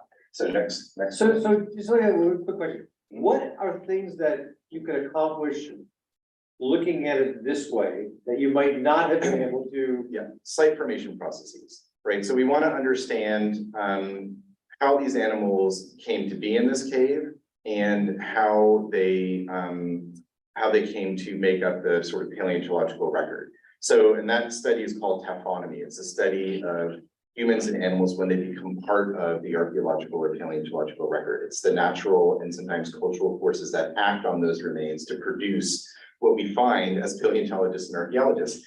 And in this case, and this is a really good example for the sloth that we'll look at in a second, is that we were able to determine to do this virtual taphonomy to remove the substrate and look at the nature of articulation and disarticulation between all the different skeletal elements. We're able to understand what happened, right? But first we thought the cave was dry because sea levels were way, way lower than the bottom of the pit at the end of the Pleistocene. But yet we have evidence now from looking at this in the digital twin that these animals went into water. And they went into shallow water as a result of some flooding events. It was temporary, you get this sort of perched water table, animal goes in. And it's because, like pool toys, when the carcasses become bloated, before they become negatively buoyant, they sort of float out to the edge of this big pit. And the side of the pit is very craggy. And so as the waters were receding, it was tugging at the carcass as the carcass was making its way down the water as it drains out of the cave, and it was ripping off limbs, like the forelimbs, it was ripping off, and these limbs are held together by muscle and tendons, so they tend to maintain their articulation as they hang on the wall of the cave. The torso is much heavier for our ground sloth friends, so we find it like down below at the bottom of the cave. So we have this vertical distribution of bones that's almost like a cheese grater because the wall of the cave is so craggy, and it's just dragging this decaying corpus, decomposing corpus along. And we would have never noticed that had we not been able to access the site in this way with 3D data. So, and then next one. Can I just ask, I just want to step back a bit because I know the techniques here might be, you know, old hat for you, but this is this is new for me. So I just want to go back to those scuba divers that were actually taking the original photographs, you know, to make the digital twin. So like, what does that entail? Like, were you down there? I'm not certified to dive at that depth and use mixed grass rebreathers. So I stay, if I'm in a cave like this, I'm staying a little bit closer to the entrance. Okay. So how long does it take for someone to like make a digital twin like that? well, this is over hundreds of dives. So, Okay. yeah, and so it depends, right? So if there's one particular deposit that has particular importance, and you don't need to know where it is within its sort of larger coordinate system, like the site scale coordinate system, you can just go down and collect the images associated with one particular deposit in one dive, Okay. right? And you'll be able to be relatively close to it. You're getting multiple perspectives, you're taking hundreds of photographs, maybe thousands of photographs to address any potential areas that are otherwise occluded, to get multiple views, and then you can reconstruct that deposit. But that deposit's sort of floating in this massive space, so we also need to image the entire space, but there's no illumination. Okay. And so we have to push light through water, and so that means you have to be relatively close to the wall, and so it's just super time consuming. Yeah. When you said hundreds of dives, Yeah. that picture is the result of like years. And years. Yeah, well, it's even more detailed now than some of these images, but yeah, I would probably have a total number of dives But it's a lot of dives, and some of them are 4, 5, 6 hours. And how for long each did you dive. say they were underwater? I For mean, about- like how deep? Oh, about 140 feet Oh, okay. on average. Okay. Yeah, so they're deep. But they're in caves. Yeah, it's all in caves. So what we can do with so you figure, okay, well, we have these 3D models. And these are, in this case, it's the bones of this young woman that are all in situ, right? In this case, except for the cranium. And we get 3D print them, okay, like big deal, like 3D prints are kind of cool, but you know, what are they good for? We use them to create the custom cases that the bones themselves would fit into. So, and that's the example here of using the 3D print, sort of the twin of the bone to help us customize the case, but also to help practice the recovery operation in air before going underwater. Okay, so next slide. So the real challenge was how to deal with the largest part of this giant ground sloth. So it's a new genus of giant, it's super exciting, right? We usually find like, you know, new genus and species critters, and they tend to be very small and obscure. I mean, this was a giant ground sloth, right? I mean, it's just amazing. And this is at Sensacrum, it's called this area, and it's big, right? And so how are we gonna get this thing out without breaking it? And so so we figured, okay, well, let's even like think very creatively about how to solve this puzzle using the tools that we have available.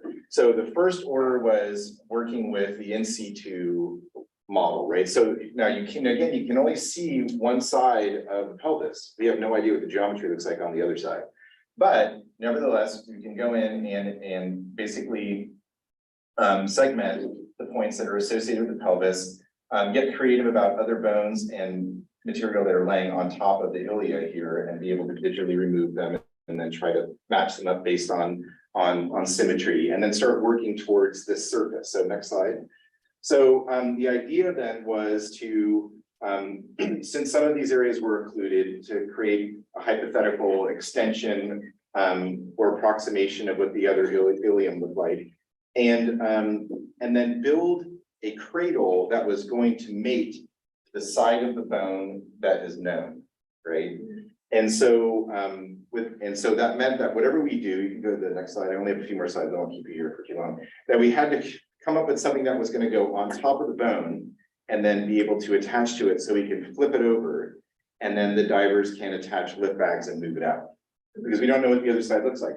And so this was a project with collaboration with East Carolina University, I'm sorry, we do a project with ECU. This is East Tennessee State University, and to create this cradle based on the known geometry. We'll go ahead, next slide.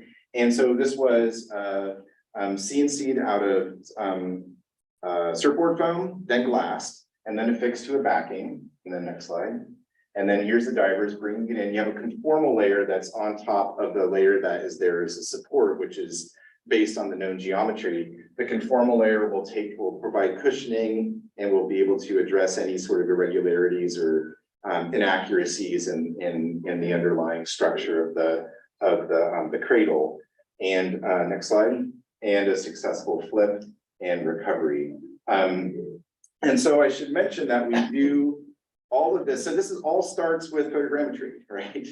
Of course, when this goes back in the lab, it's going to get structured. We're going to scan it with a structured light scanner. We're going to have all the geometries and be able to do the description, the morphometrics of this particular element of this very large animal that, you know, I'd like to be at a point where we can describe new species based on digital twins, but I don't think the community is there yet. So you still need a specimen. So you still have to recover specimens.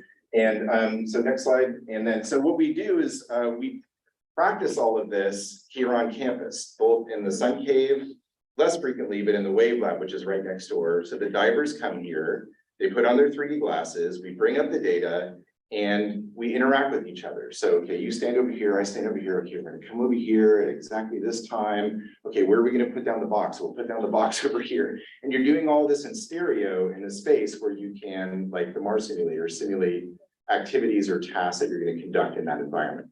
And so we use these both for our virtual taphonomy. So the divers come in, they see things that they didn't see when they were there in person. for discovering new specimens in the data, not in the field, but in the data. Right, we see bones that no one had noticed when they were down at the bottom of the pit. Also we can do training for recovery.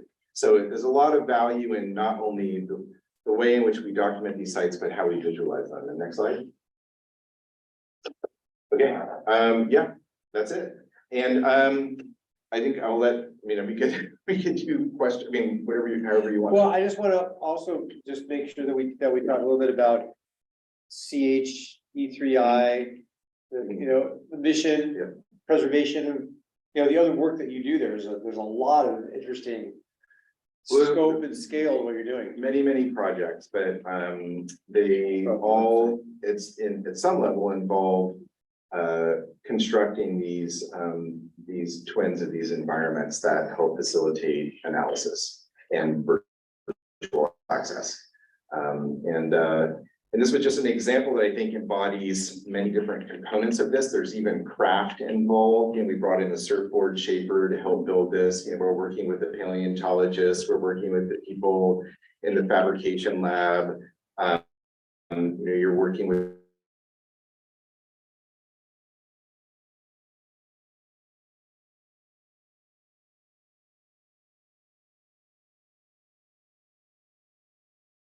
the divers, and everyone's kind of data that we can collect in the field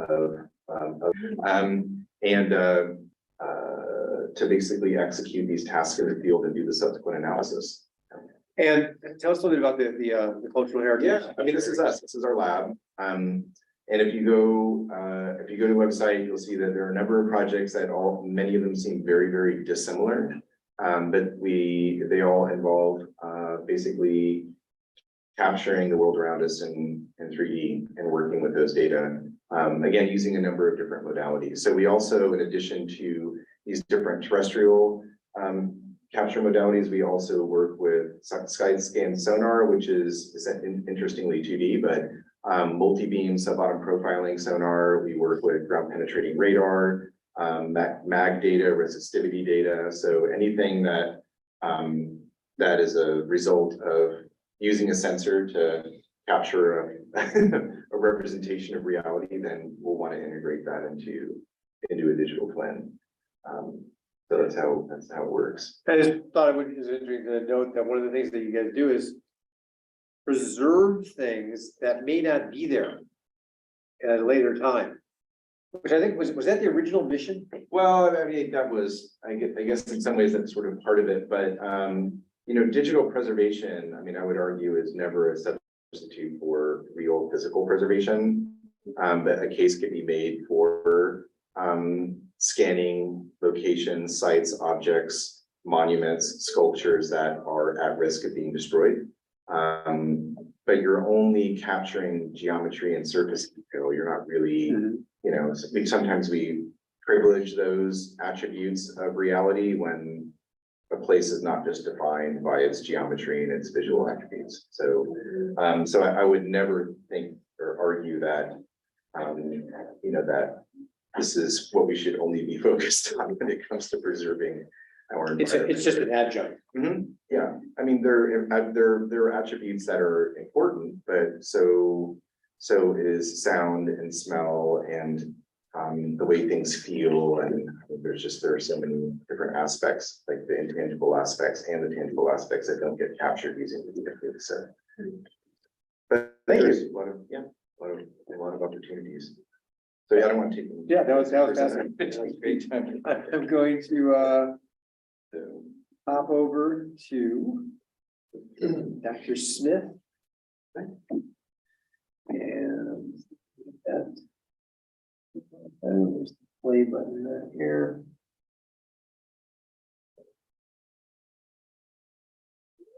There it is. Bell. And it did. It says your screen sharing is paused. I'm not sure if that means it's sharing with the people or not.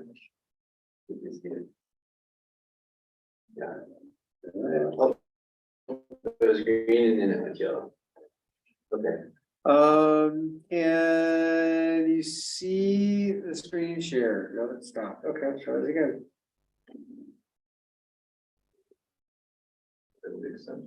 Well, while we're figuring that out, I guess I can introduce myself. So I'm Neil Smith, and what I want to share with you today is some of the research that we're doing in cultural heritage and spatial computing, and how we kind of combine those two together for further research in academia and in preservation of cultural heritage. And then if you can go to the second slide. Can you guys see the screen share now?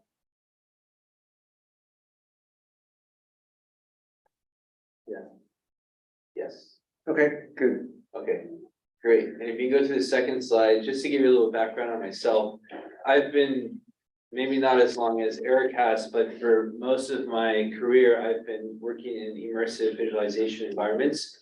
And those really started in what we call the Guardian Sauce communities that Dominic was showing. This is an older version of one of our systems. So we actually really do screens vertically to get almost a cylindrical kind of experience.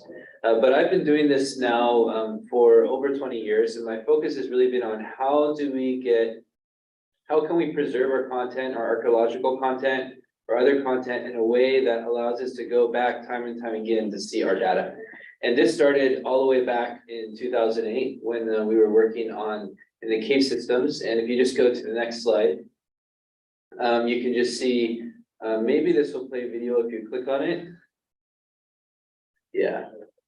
Oh, codec unavailable. All right, hopefully not all the codecs are there, but all the way back in 2013, one of the main things that I was interested in was not just creating these 3D models that you can visualize in 3D, but actually how do we analyze our data? And a lot of the ways that as an archaeologist, I analyze my data is using geographic information systems. And geographic information systems allows you to make measurements and calculations on spatial data that normally you can't do in, let's say, an Excel spreadsheet or just with simple like spreadsheets and data. Taking that one step further, you can use GIS to look at three-dimensional data. So now being able to understand the spatial context of which artifacts are found, where they're located within the site. And there's a huge, gap between what you see on a 2D plane and what you can see in 3D. And then you can take that one step further in what's called 4D GIS, where you're not only looking at the spatial data in 3D, but you can also look at it through time. So time becomes that fourth dimension. And that dimension of time can be different types of time. So one type of time could be different periods of deposition of an archaeological site and stratigraphy as it builds up over time. And you can basically peel away those stratigraphic layers and see how the site looked at 1000 BC and then at 1100 BC.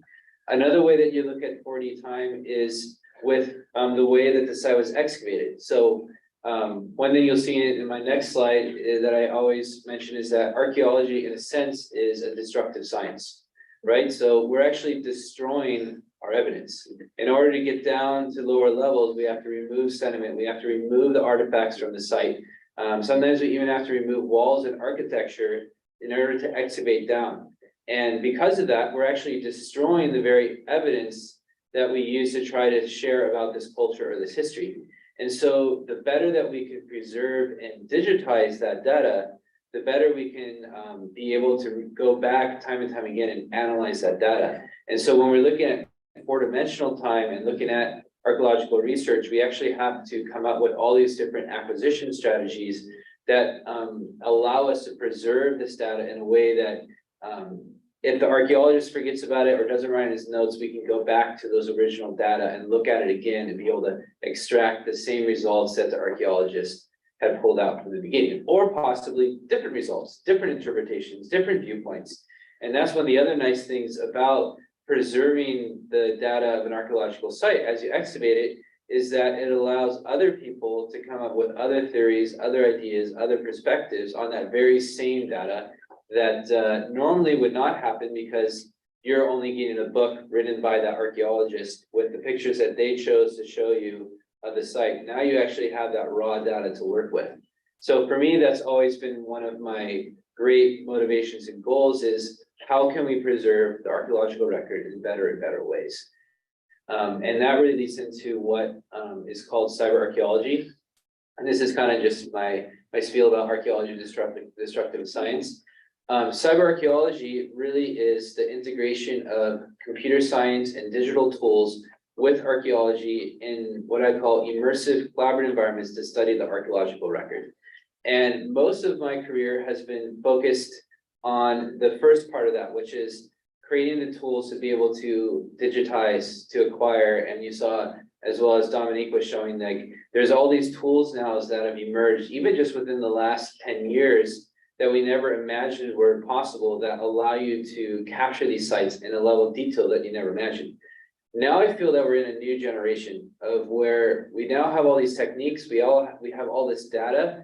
How are we going to analyze it? How are we going to visualize it in effective ways that allow us to go back to the site, to peel back time and go back to the site?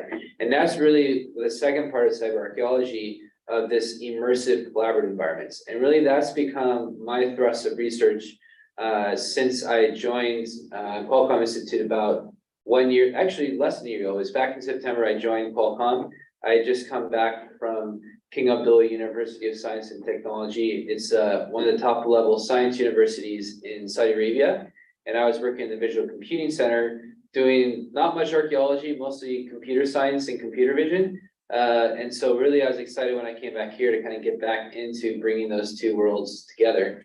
But anyway, so as we went into COVID, and we had this problem where all of a sudden we're banned from being able to go to our laboratories. We can no longer jump on a plane and go to that archaeological site or go to the storehouse where that data is stored. And that immediately halts our research. And a lot of times we're in situations where we're never able to go back and look at that data again. But if we've digitized it, there's perhaps a way that we can actually study the data. And that led to kind of my new vision of what I call the cyber warehouse, which is we're developing what I call the open metaverse for academia and research, where we're basically creating a core platform built on top of Unreal Engine that allows you to bring any type of archaeological or digital content in real time so that you can analyze it, study it, interact with it, collaboratively study it with others, make measurements, and pick up the artifacts and look at them as if you're looking at them on a physical table in your laboratory. And that's really the vision of the cyber warehouse. And we've actually started, I started a program with the AIP 197, which is the academic internship program, where I actually have 23 students that work with me to kind of flesh out these different aspects of the cyber warehouse. So one of them is this example here, where we're actually creating a digital classroom in one of the offices that we have at Qualcomm in 1601. And actually we're creating a digital twin of the entire building so that you can actually walk through the building or sit in this office and either be there physically or there virtually, but you're there together, kind of converge, being able to study and work together. So you can have archaeologists stand up in the front and say, hey, I want to tell you about my site. And then you can throw the site out virtually and everyone can examine it, or you can take everyone and teleport them to the archaeological site. But that's kind of one of the projects that we're working on now. And then if you go to the next slide, I've also, so I forgot to mention, I'm now the co-director for the Cyber Archaeology and Sustainability Center at Qualcomm, which is, I guess you could say it's like a sister center to what Dominique and Falco do. But I'm also the director of what was called an Immersive Visualization Lab. And this was the lab where we developed the cave systems and all these different visualization tools. And I'm actually, now that I've taken it over, I'm completely restructuring it. And the new name that we're gonna call it is Convergent Visualization Lab. And the idea behind that is that for so many years, you'd have this cave system that you would have to go to, and maybe one person could look at it, but that was its own thing. It would sit there, right? And if you wanted to go view stuff, you would go there. Maybe you could have another cave at another university and you can collaborate, but it's not like I could one person could be in the cave, one person could be in VR, one person could be in AR in different parts of the building. That's the idea of the Convergence Visualization Lab, that we're actually starting to merge these together, where you could throw on AR glasses and walk from 1601 to the Sun Cave, walk into the Sun Cave, and now since you're being tracked with your glasses, you could actually update and control the screen that you're inside the cave, right? But once you leave the cave, you can still walk through that virtual environment at the same time. So that's kind of what we're doing now at the Qualcomm Institute with the CyberArk warehouse. And then I just have a couple videos I just wanted to show. So this is actually this is what we completed after last summer. So this was our first rendition of what we call the warehouse, the actual kind of warehouse museum, where you could just bring in all these different types of content. And you can see that we have all sorts of tracking built in, right? So the nice thing about all the head-mounted displays you have now is that they can track your head and your position, and they do what's called inside-out tracking, which allows you to not have to have sensors placed around the room to know where you are. It's actually using the cameras built into the VR headset to know exactly where you are. And the nice thing that Oculus and several other companies discovered is, hey, we have these cameras on here that are tracking where we are. We can use the cameras for other things. So one of the first things that they started doing is actually developing algorithms that could use the video that's being captured of your hands to actually simulate all the joints and movements of your fingers. So here you can see that not only my head is being tracked, but my hands are being tracked. So now I can very naturally interact within this virtual environment like I would as a real human, rather than having these clunky controls to interact with the environment. And of course, that adds a whole new level of complexity of, okay, now we have this new dynamic of how we interact. How do we do that in VR? Because before hand tracking, it was always about controllers. So how do we now think of new ways of interaction, new ways of human and computer interaction that can take advantage of all these natural gestures and natural movements that we do on a daily basis in real world classrooms or real world environments. And then one of the other things that we started doing is being able to stream in live data that's coming from our servers that are located here at Qualcomm Institute. And so here you can see we're actually drilling down through a database of different artifacts and finds. And then once you've drilled down through it, and this is all running off a server somewhere else, it's not actually in the game. Once you've drilled down all the way through it, you can pick the artifact that you want, right? And you can click on it, and then the model just appears streamed right into your project.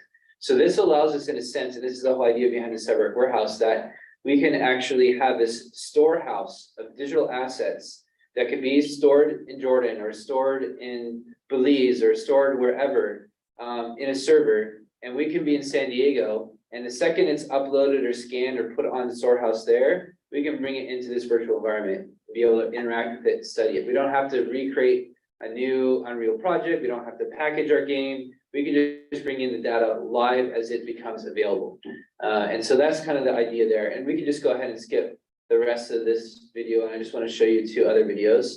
So then after the summer, we started saying, okay, I think one way that we really want to approach this is start creating the museums of the future. How can we create these digital twins of the museums that we have today where all these artifacts are found? And so we partnered with the Hebrew Union College in Jerusalem to create a digital twin of their library and of their archaeological museum.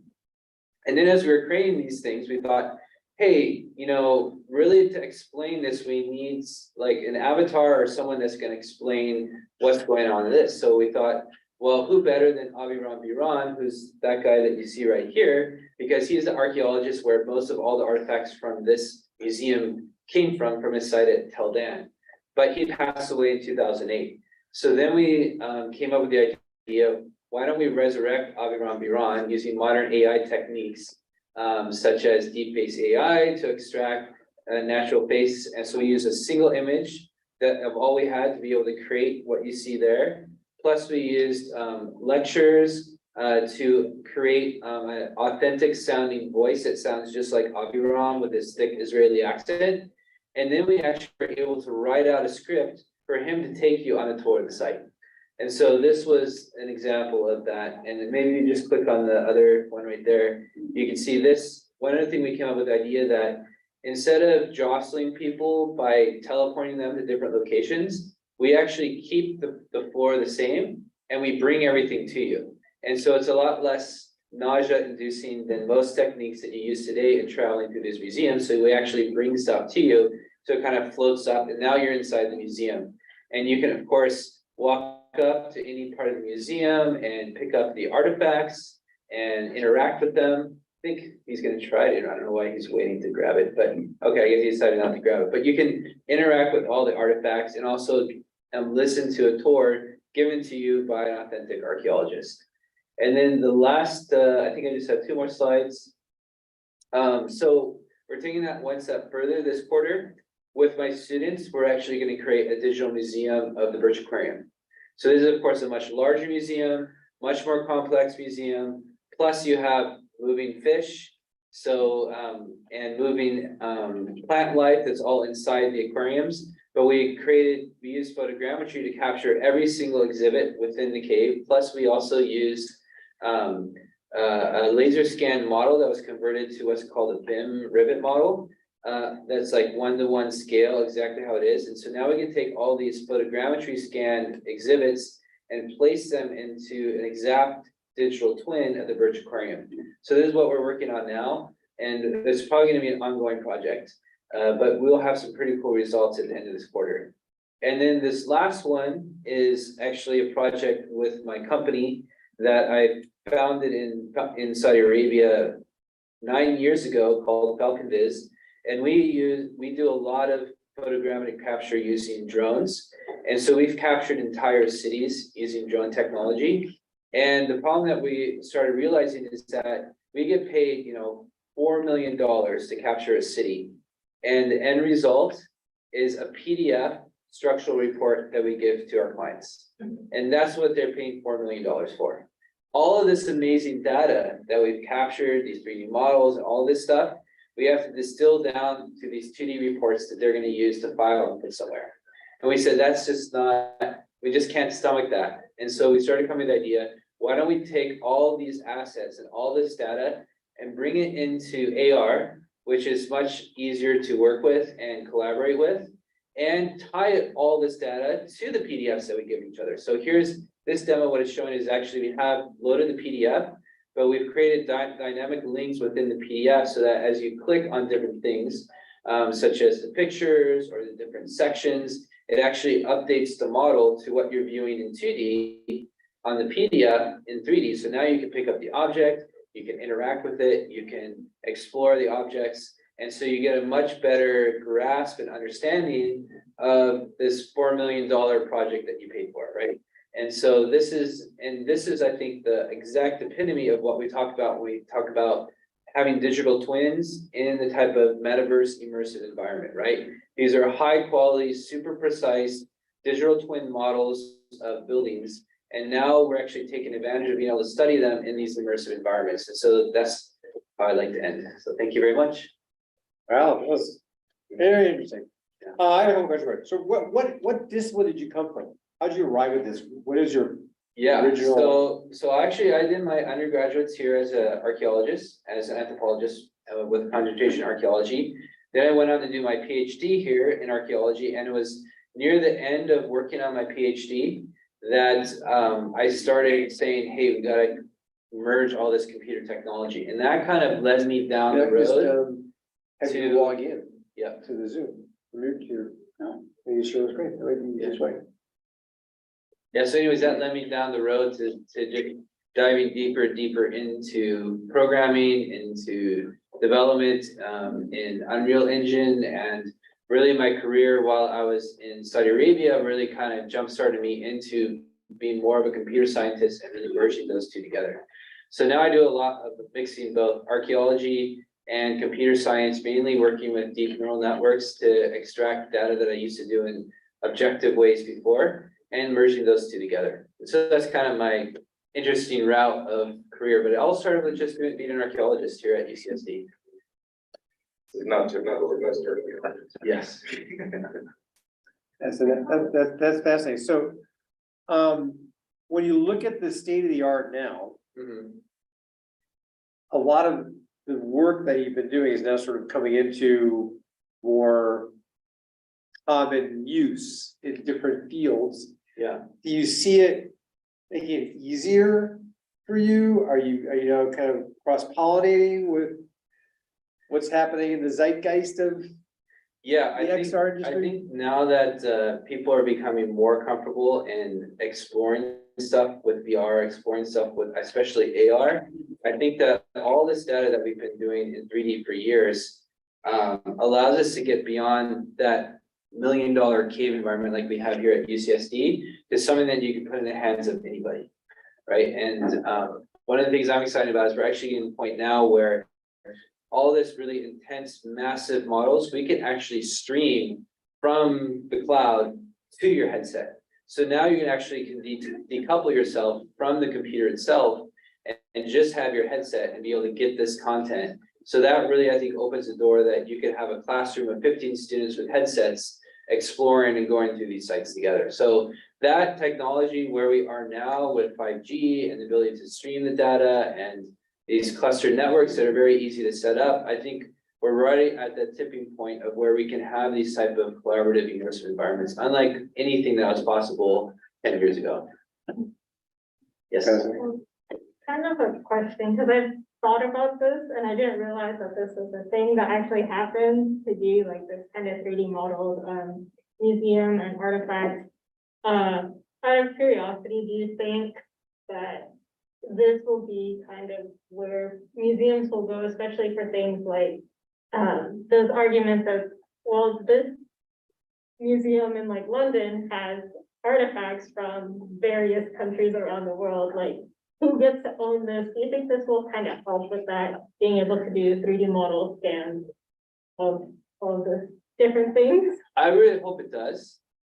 Of course, I think museums don't want to part with their valuables. And people want stuff. Yeah. The real thing. Yeah, but I think the exciting thing is that now we can provide a close facsimile. And as we get better and better VR technology, it'll become more and more close to what's called the Turing test, that it's almost as if you're seeing what is actually there. I think at that stage, maybe museums their ownership will not be in the actual physical object, but they'll have just the same type of ownership in the digital objects that they've scanned and now make available. So a use case for an NFT of that object, or? Yeah, exactly. How about authentication? Yeah, So if you've got a ultra high resolution scan of an object and you can copy it, yeah. that's brings up a few things, but can you also authenticate it? Yeah, that's a good thing. Well, the nice thing about NFTs is that you actually have kind of you can trace the origin back to where it was created. And so if everyone follows the rules of agreeing to using NFTs, then yeah, it can actually be treated just like a trading card or any other type of work of art where it actually has a direct route back to its ownership. It's much easier to verify than maybe a Mona Lisa or a Leonardo DiCaprio portrait, right?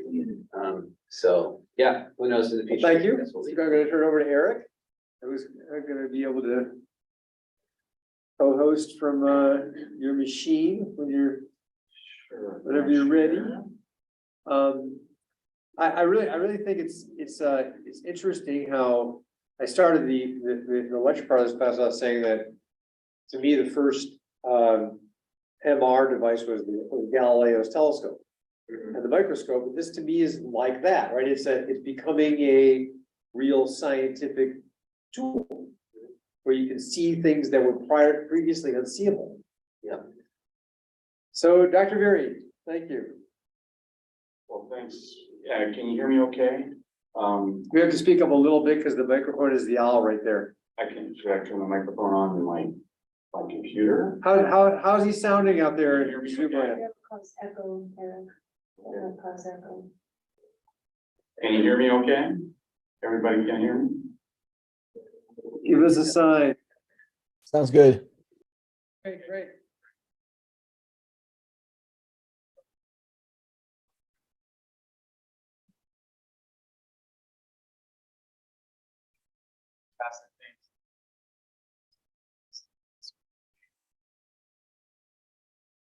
Yes, I am.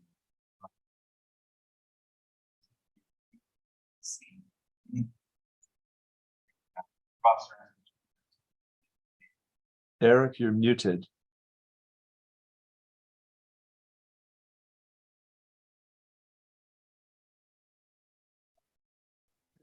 How about that? Okay. Yeah, see, there's an echo. What I moved there. Yeah, there you go. Yeah, that would be a good spot right there.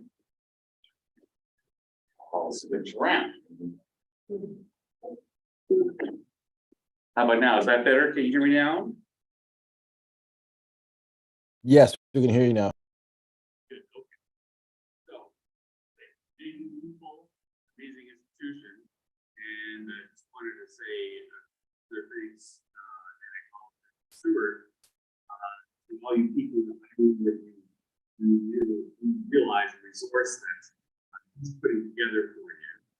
He and I have talked about this kind of thing for some years now, but Stewart, I really got to give it up for doing an awesome job and bringing people together with this topic. So I'm going to change a little bit, although it's Eric, the sound's not very good. Can't hear you. okay. Bar, can you hear me? Says yes. Perfectly. Use this. How's that? You'll hear him now. Better if I'm on the microphone? Is that better? That's perfect. Fair enough. So anyway, again, thanks so much, Stuart, and you're doing an awesome job and an awesome thing here. And it's just so great to be through the pandemic and coming together with people again with so many awesome things that we do. So I'm going to change topics a little bit, but go with the overall theme of using immersive environments for science. I'm just going to talk about inner science a little bit and what happens inside the bodies. Again, the archaeology is stunning to me. You know, I work with Philip Tobias, who's one of my anatomy professor. So I want a virtual Philip Tobias and Stuart Fontaine. Yes, and the history of human evolution. And so my particular gig is I'm an acceleration freak. So I like things that go fast and I like gravity. So I'm about acceleration. So my museum is actually the Air and Space Museum. So I want the virtual Air and Space Museum, and we can do some flying with that as well. So no kidding, I'm a specialist in gravity. I'm a physician, and my specialty is inner ear disorders, where I deal with people with disorders of the inner ear balance system and hearing. And through that, I have been able to meet all kinds of people. This is one of my customers. I was able to actually explore gravity with Stephen Hawking. So we explored gravity fields and weightlessness. And I do a variety of aerospace projects on the different platforms, including sending payloads to the space station and working on the zero-G platform. Here's Professor Hawking in weightlessness. I like to tell the story that I had two jobs in this picture. One was to not get famous. What did you do to Professor Hawking? And he survived and he did great. And in fact, I also released the apple that is in that picture. I was just outside of the brain. Gravity is my gig. But what happens inside the brain and inside our mind, and that's what I do at our Arthur C. Clarke Center for Human Imagination. And my particular topic is the neuroscience of imagination. We use a variety of modalities. So what I wanted to do is talk a little bit about some old data about what things happening that we used immersive environments to study. A particular interest of mine is movements of the eyes. And so we used an eye movement recording system, and we did a project where we studied people doing a driving simulator. I'll skip on the videos, but the basic task was to drive following this vehicle ahead of you and not letting the one behind crash into you. So you had to stay in your lane and keep driving. But then we added an audio task. So you had to listen to numbers and mentally add them. And so that's what was happening. You would hear the number and then you'd have to give the response and cue the number and give the response.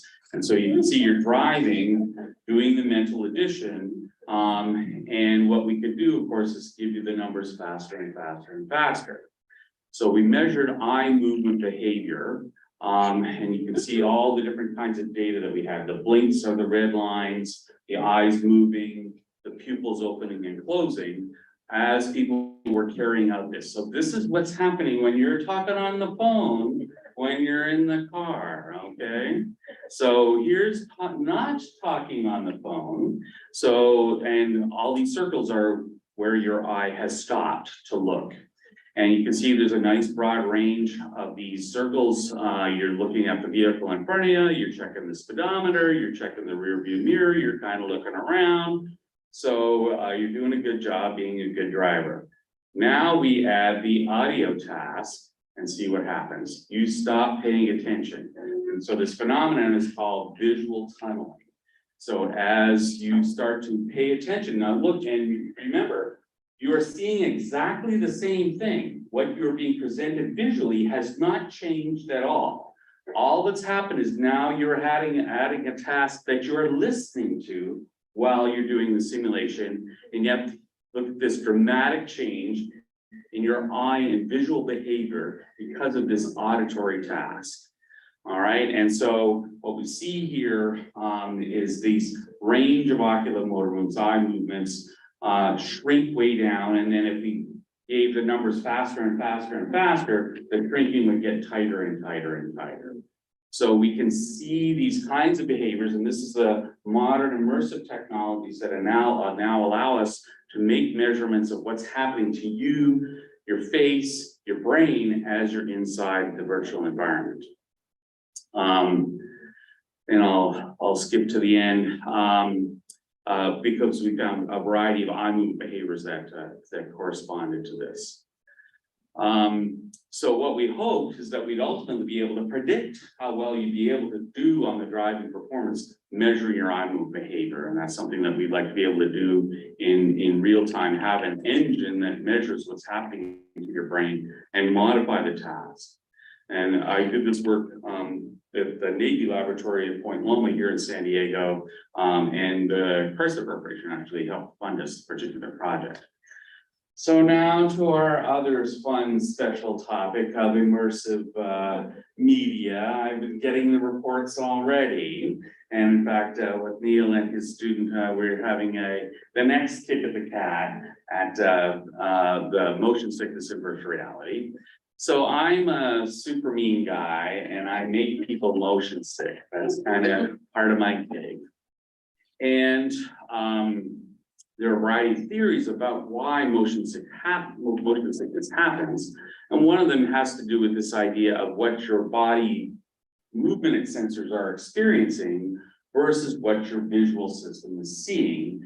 And this cue conflict or sensory conflict theory. And so the question is, can we actually detect these conflicts, the effects of these in the brain? So here at UCSD, again, we have some of the most phenomenal brain science in the world, including being able to measure the electroencephalography, the electrical signal, the electrical waves that are coming out of our head as our brain is working. And we have amazing advanced analytics to be able to look at these kinds of things. So we use systems that have hundreds of recorders. Here's the little amplifier and electrode on a head cap. And you can see my victim, my collaborator here, who is watching the nauseogenic stimulus, shall we say.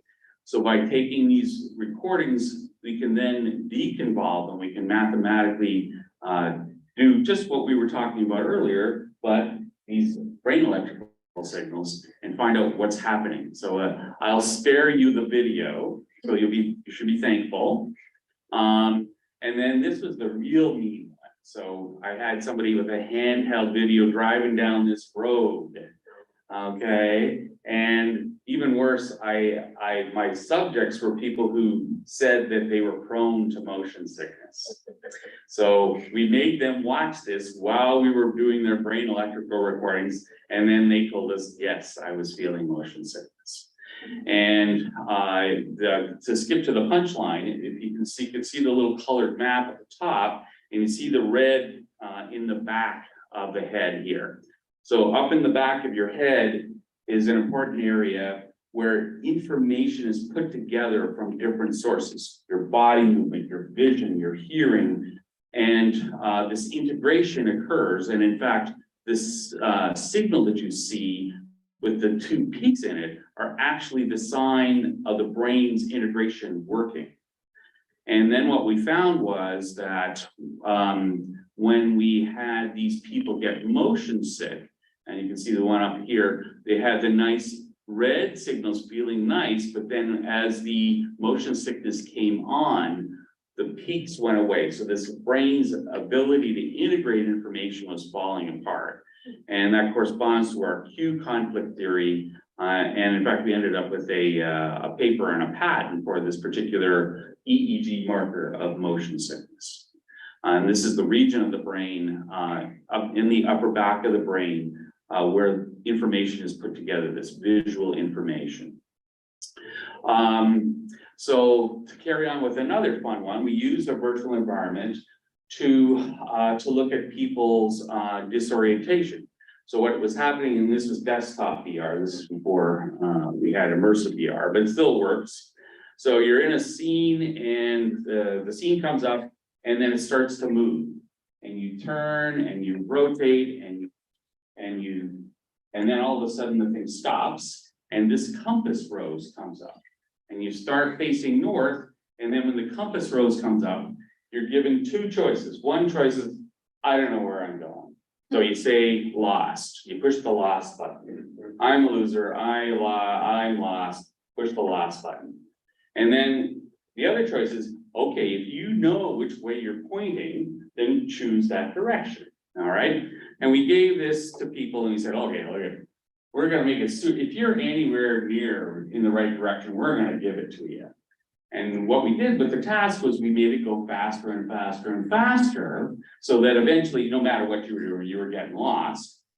And then we'd slow it down again, so you were kind of lost sometimes and we're right. And so what we wanted to do was decide to see what was happening at this cusp when you were getting lost sometimes and not getting lost at other times. And so, as I say, we made it super easy. If you were corrected anywhere near it, we give it to you. And the bottom line is that people would say they weren't lost, and they were lost. All right, and this was men and women. Okay, so everybody did, and again, we deliberately manipulated the experiment to make that happen. So it was going pretty fast. So sometimes you were lost, and sometimes you weren't. But people would say they were lost, or they knew where they're going. I know which way I'm going. You're given the chance to say you're lost, but no, I know which way I'm going. And so they pushed the wrong button. And what we would see, and I'll spare you the details, but what we would see is that the brain actually knew what was going on even before you pushed the button. The brain would say, I'm lost, but you push the button and say, I know which way I'm going. So there's this voting going on. I know where I'm going. No, you don't know. That's the age. This was all middle-aged adults. So yeah. So yes. So the brain, yeah, as I say, there's kind of arrogance in the brain. I know which way, but you don't really. There you go. So we would be able to detect that indecision in this immersive environment. And across a variety of subjects, we could see this voting happening in the brain prior to the button press. So just finishing up here, the other thing I wanted to talk about was actually using virtual reality itself as a therapy, the technologies themselves as a means of interacting with people. And so, as I mentioned earlier, my specialty is people with inner ear disorders. They have disorders of their balance system. And essentially what happens is when the inner ear acceleration system is damaged, the world is happening too fast for you. So the cool part is I can slow it down for you, and I can train you, and I can retrain you. And that's what we did with this head-mounted display system that I was working with 25 years ago, and I built eye tracking into. So, and then in fact, I used it as a telemedicine or remote diagnostic technology. So what we do here is for my patients who had a slow inner ear balance system, we would slow the world down. Now, for those of us who are susceptible to motion sickness, You don't want to be there, okay? People talk about lag as being, it's not lag, it's minification, it's the slow world. That's what's super nauseogenic, okay? And in fact, we just studied this in normal subjects in age match controls in Dr. Furness's laboratory up in Seattle. But for the people of the slow balance system, they did okay. And in fact, if we put them in virtual reality over and over again, and you see on the top right here, these lines, this is the brain balance response. It just, each session would never improve. So even though we gave them tasks and to try and train their balance system, it would not improve. But if we slow the world down and then gradually sped it up session by session, what we would see is this adaptation, this recovery. So by slowing the world down just a little bit faster than your balance system, which we would measure in advance, give you some training, then we give you the next step. So just like when you break your arm and your arm's weak, you start pumping and you build more and more strength back. The same thing was happening in the inner ear balance system. So lastly, let me talk about one of the super fun projects. And here's Dr. Furness is in our picture here, who's a colleague of mine who I still work with at the University of Washington. And actually, Stuart, thanks for the ad. I'm second gen. So I started working in virtual reality in about 1993. Dr. Furness started in 1968 when he was working for the Air Force virtual reality system. So he's definitely the first generation of virtual reality. And one of his key inventions was the idea of using a laser, a tiny low power laser, to put light right on the retina to create pictures, called retinal projection, and the system that I worked on with him called the virtual retinal display. See here, there's our scuba divers again. So by scanning a low power laser, we could put light just where we need it in the eye, not all this light coming all over the place, just a little bit, and create beautiful high resolution pictures. And so this, and I was just at a conference where this was 25 years ago we were working on it. We're still working on making it work, but these systems are coming by steering the light right into the eye, just in the right place. We get beautiful high resolution pictures. And so my particular goal with my colleagues here is actually to do outdoor augmented reality. My goal is to do outdoor AR. So not Pokemon Go, not just the Pokemon Go on the mobile phone, but be able to read a newspaper in ambient daylight. And with these kinds of systems, that can be done, and it has been done. And so we'll be bringing those kinds of technologies. And so again, we get beautiful high resolution images by doing this a laser scanning technology. And again, we can do this in ambient light conditions. And so to finish up, my strong desire is to work on this technology as I did 25 years ago, because by using laser light, we can get images to people's eyes who have lost a lot of their vision. So with retinal diseases, with corneal diseases, now we can bring light back into the eye in a controlled fashion and bring much higher visibility images to them, which we demonstrated years ago. So these technologies are all coming. So again, not only is the virtual reality and augmented reality useful for your scientific investigations, but the technologies themselves are scientific instruments and instruments for our use. There you go. Thanks. Thank you. I've got a couple of questions. Okay.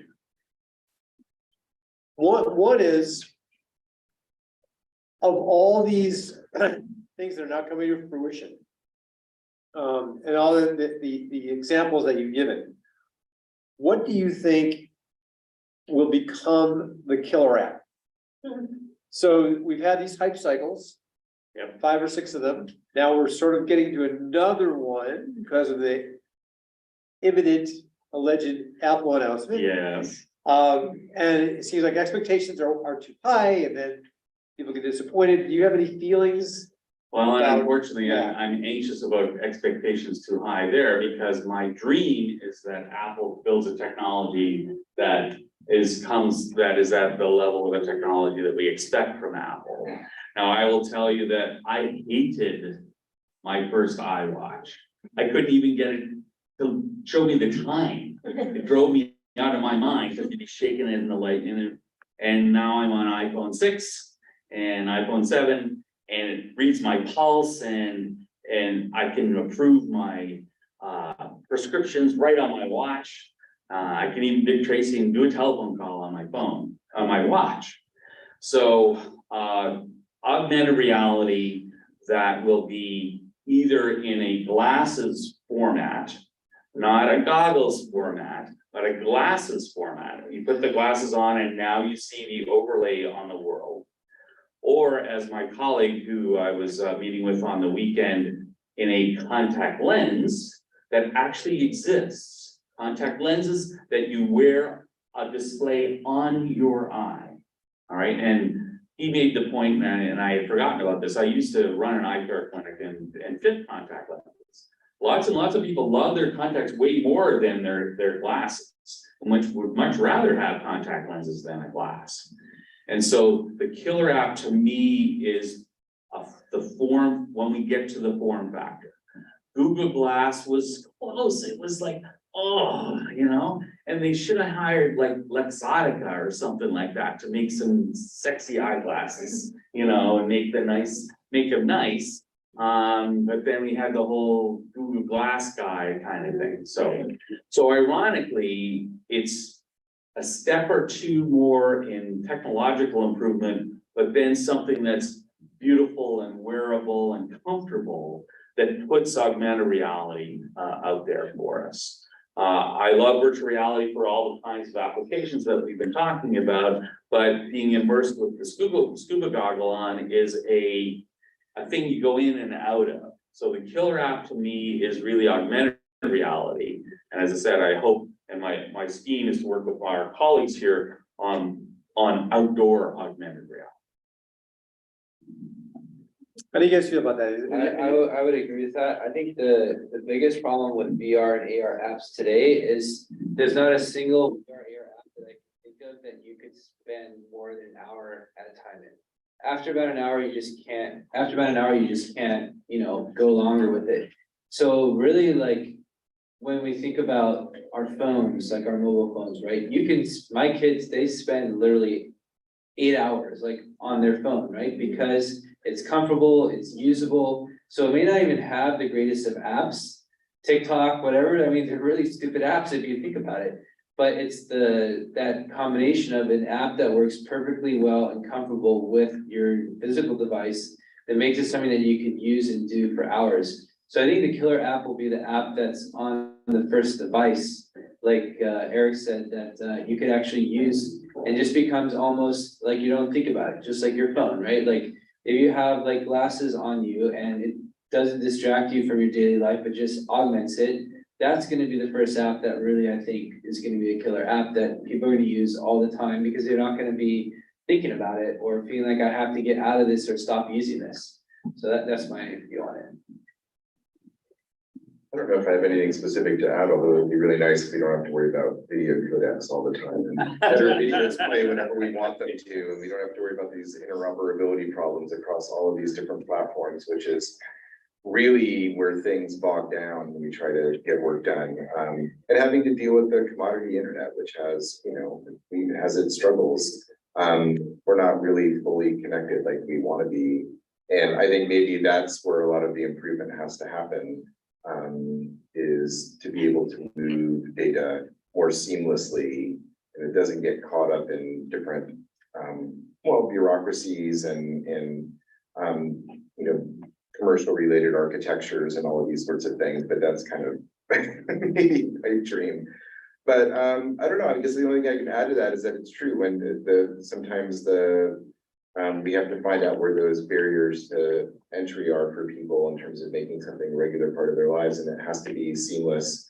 And the technology kind of has to get out of the way a little bit, where maybe we just don't even think about it anymore, right? So But yeah, that's, I don't know if I have. So we got one more, which I have to ask, Dr. Berry, while you're here. Although we had a question. Oh, let me get this one real quick, because this is pretty, which I want to make sure what are the health concerns, especially for eyesight, eye strain, headache, balance, et cetera, for, using these devices, because Yes. they're right up against your eyeball. Yeah. And there's a lot of energy going into your eye. Mhm. Give us a couple of the caveats quickly in the Well- warning label. So, and again, we were talking a moment ago about eyeglasses and contact lenses, and of course, those of us who wear glasses and contact lenses know you have to go and be fit for them.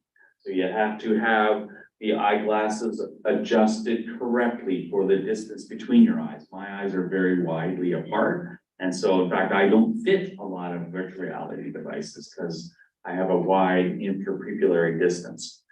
And that actually makes a big difference, because as we studied in Dr. Vanessa's laboratory, the optics and optical distortion, what Palmer Luckey did for Oculus was work really hard to get a non-distorted view. So when we put those Quest goggles on now, it's pretty awesome how clear and straight and things are rectilinear for most of us. So these systems will have to be, fit. And so you'll kind of go to a place where you'll have the frame, you'll pick your frames and the color, but then at the same time, they're gonna be making sure that the screens are set up in front of you, that the power levels are live, that your eyes are working together. So another key feature is coordination of your eyes. And we see that a lot of my people who have dizziness and screen discomfort, it's an eye alignment problem. Ironically, the cool part is that these systems, especially with eye tracking and stuff, will actually be able to fix those problems. They'll actually be able to put the image and move it around and align it with your eye automatically. So that's going to be the exciting part. So then we'll be able to have, I keep pointing at Hortense because she confessed to me that she has a little cyber sickness. Yesterday. Yes. And an over enthusiastic. There you go. So again, a discomfort, and I've published about people with virtual reality sickness and problems that happen with these long-term exposures and things like that. So you got to make sure you take breaks, and we get enthusiastic. Oh, we got so many awesome things. I want to go to this cave. I want to see this, but I can't do the nitrox. I'm just a wreck diver. So it's like, but they're so excited about these things that the long duration can really come and bite us. And so one of the things that I advocate for our partners like the Origami Air Studios, when we're onboarding people, we give them time to accommodate. We teach them what's going on, and we give people lots of breaks. So those kinds of health and safety issues are not that hard, and as I say, excitingly, the newer and better. Each generation, we're getting better, and more people will be able to be used to the system. Thank you. Yes, This is really interesting to me because, and to speak up a little bit so we can hear you on the, one of the professors that here at UCSC had a capstone team trying to use a term of like AR glasses, smart glasses for people with visual impairment. So I'm very interested in how like different. Cause if you have it on like the current glasses where it's like showing the projection, Yes. you can't really correct that much. I feel like for people with existing visual impairment, so like having the laser project onto your retina, I think would help. So I guess It does. how So does the that question, work? sure. So, and there's a variety of optical techniques, but the basic point is that instead of a whole field of light approaching the eye and entering the pupil, there's very narrow beams. And those beams are steered right to the correct part of the retina to create a picture. And it really works. And we published on this 25 years ago on these low vision applications. And then by tracking the eye, and you saw with the eye tracking systems, we combined that with the laser directing system and really can put the light just where it is and make remarkable improvements on what people can see with low vision. If your retina doesn't work, it's not going to work. But if you have some functioning retina left, we can move images around and enable people to see. It's really it's really exciting. And I've been there when people saw things that they had never seen before. It's really heartening. And then small streaming in real time as if they're Real time, yes. forward-looking camera and the camera is capturing visual data and then. That's one possibility that you could do that and then distort the image, to optimize it for the person. But even just be able to view text and things like that, for sure, all kinds of different applications. I'm gonna close out the Zoom because we're over time and we can stick around and have more pizza for a while, but everyone on Zoom, I want to thank you all for being here. And next week is the regular time on it's regular day, Tuesday, 4 to 6. And I want to thank my speakers. It's been a pleasure and lots of great insights. Thank you. Yes, a question. You got a question? Oh, yeah. Is it possible to have a list of the speakers and their contacts? Sure. This is incredible, Stuart. I'm just like, I didn't know this stuff's happening, man. This is just awesome. We gotta surface more of the work we do at UCSD to the broader audience. Thanks, Bart. Thanks, Joel. Thanks, everyone online. Bye. Hey, Eric.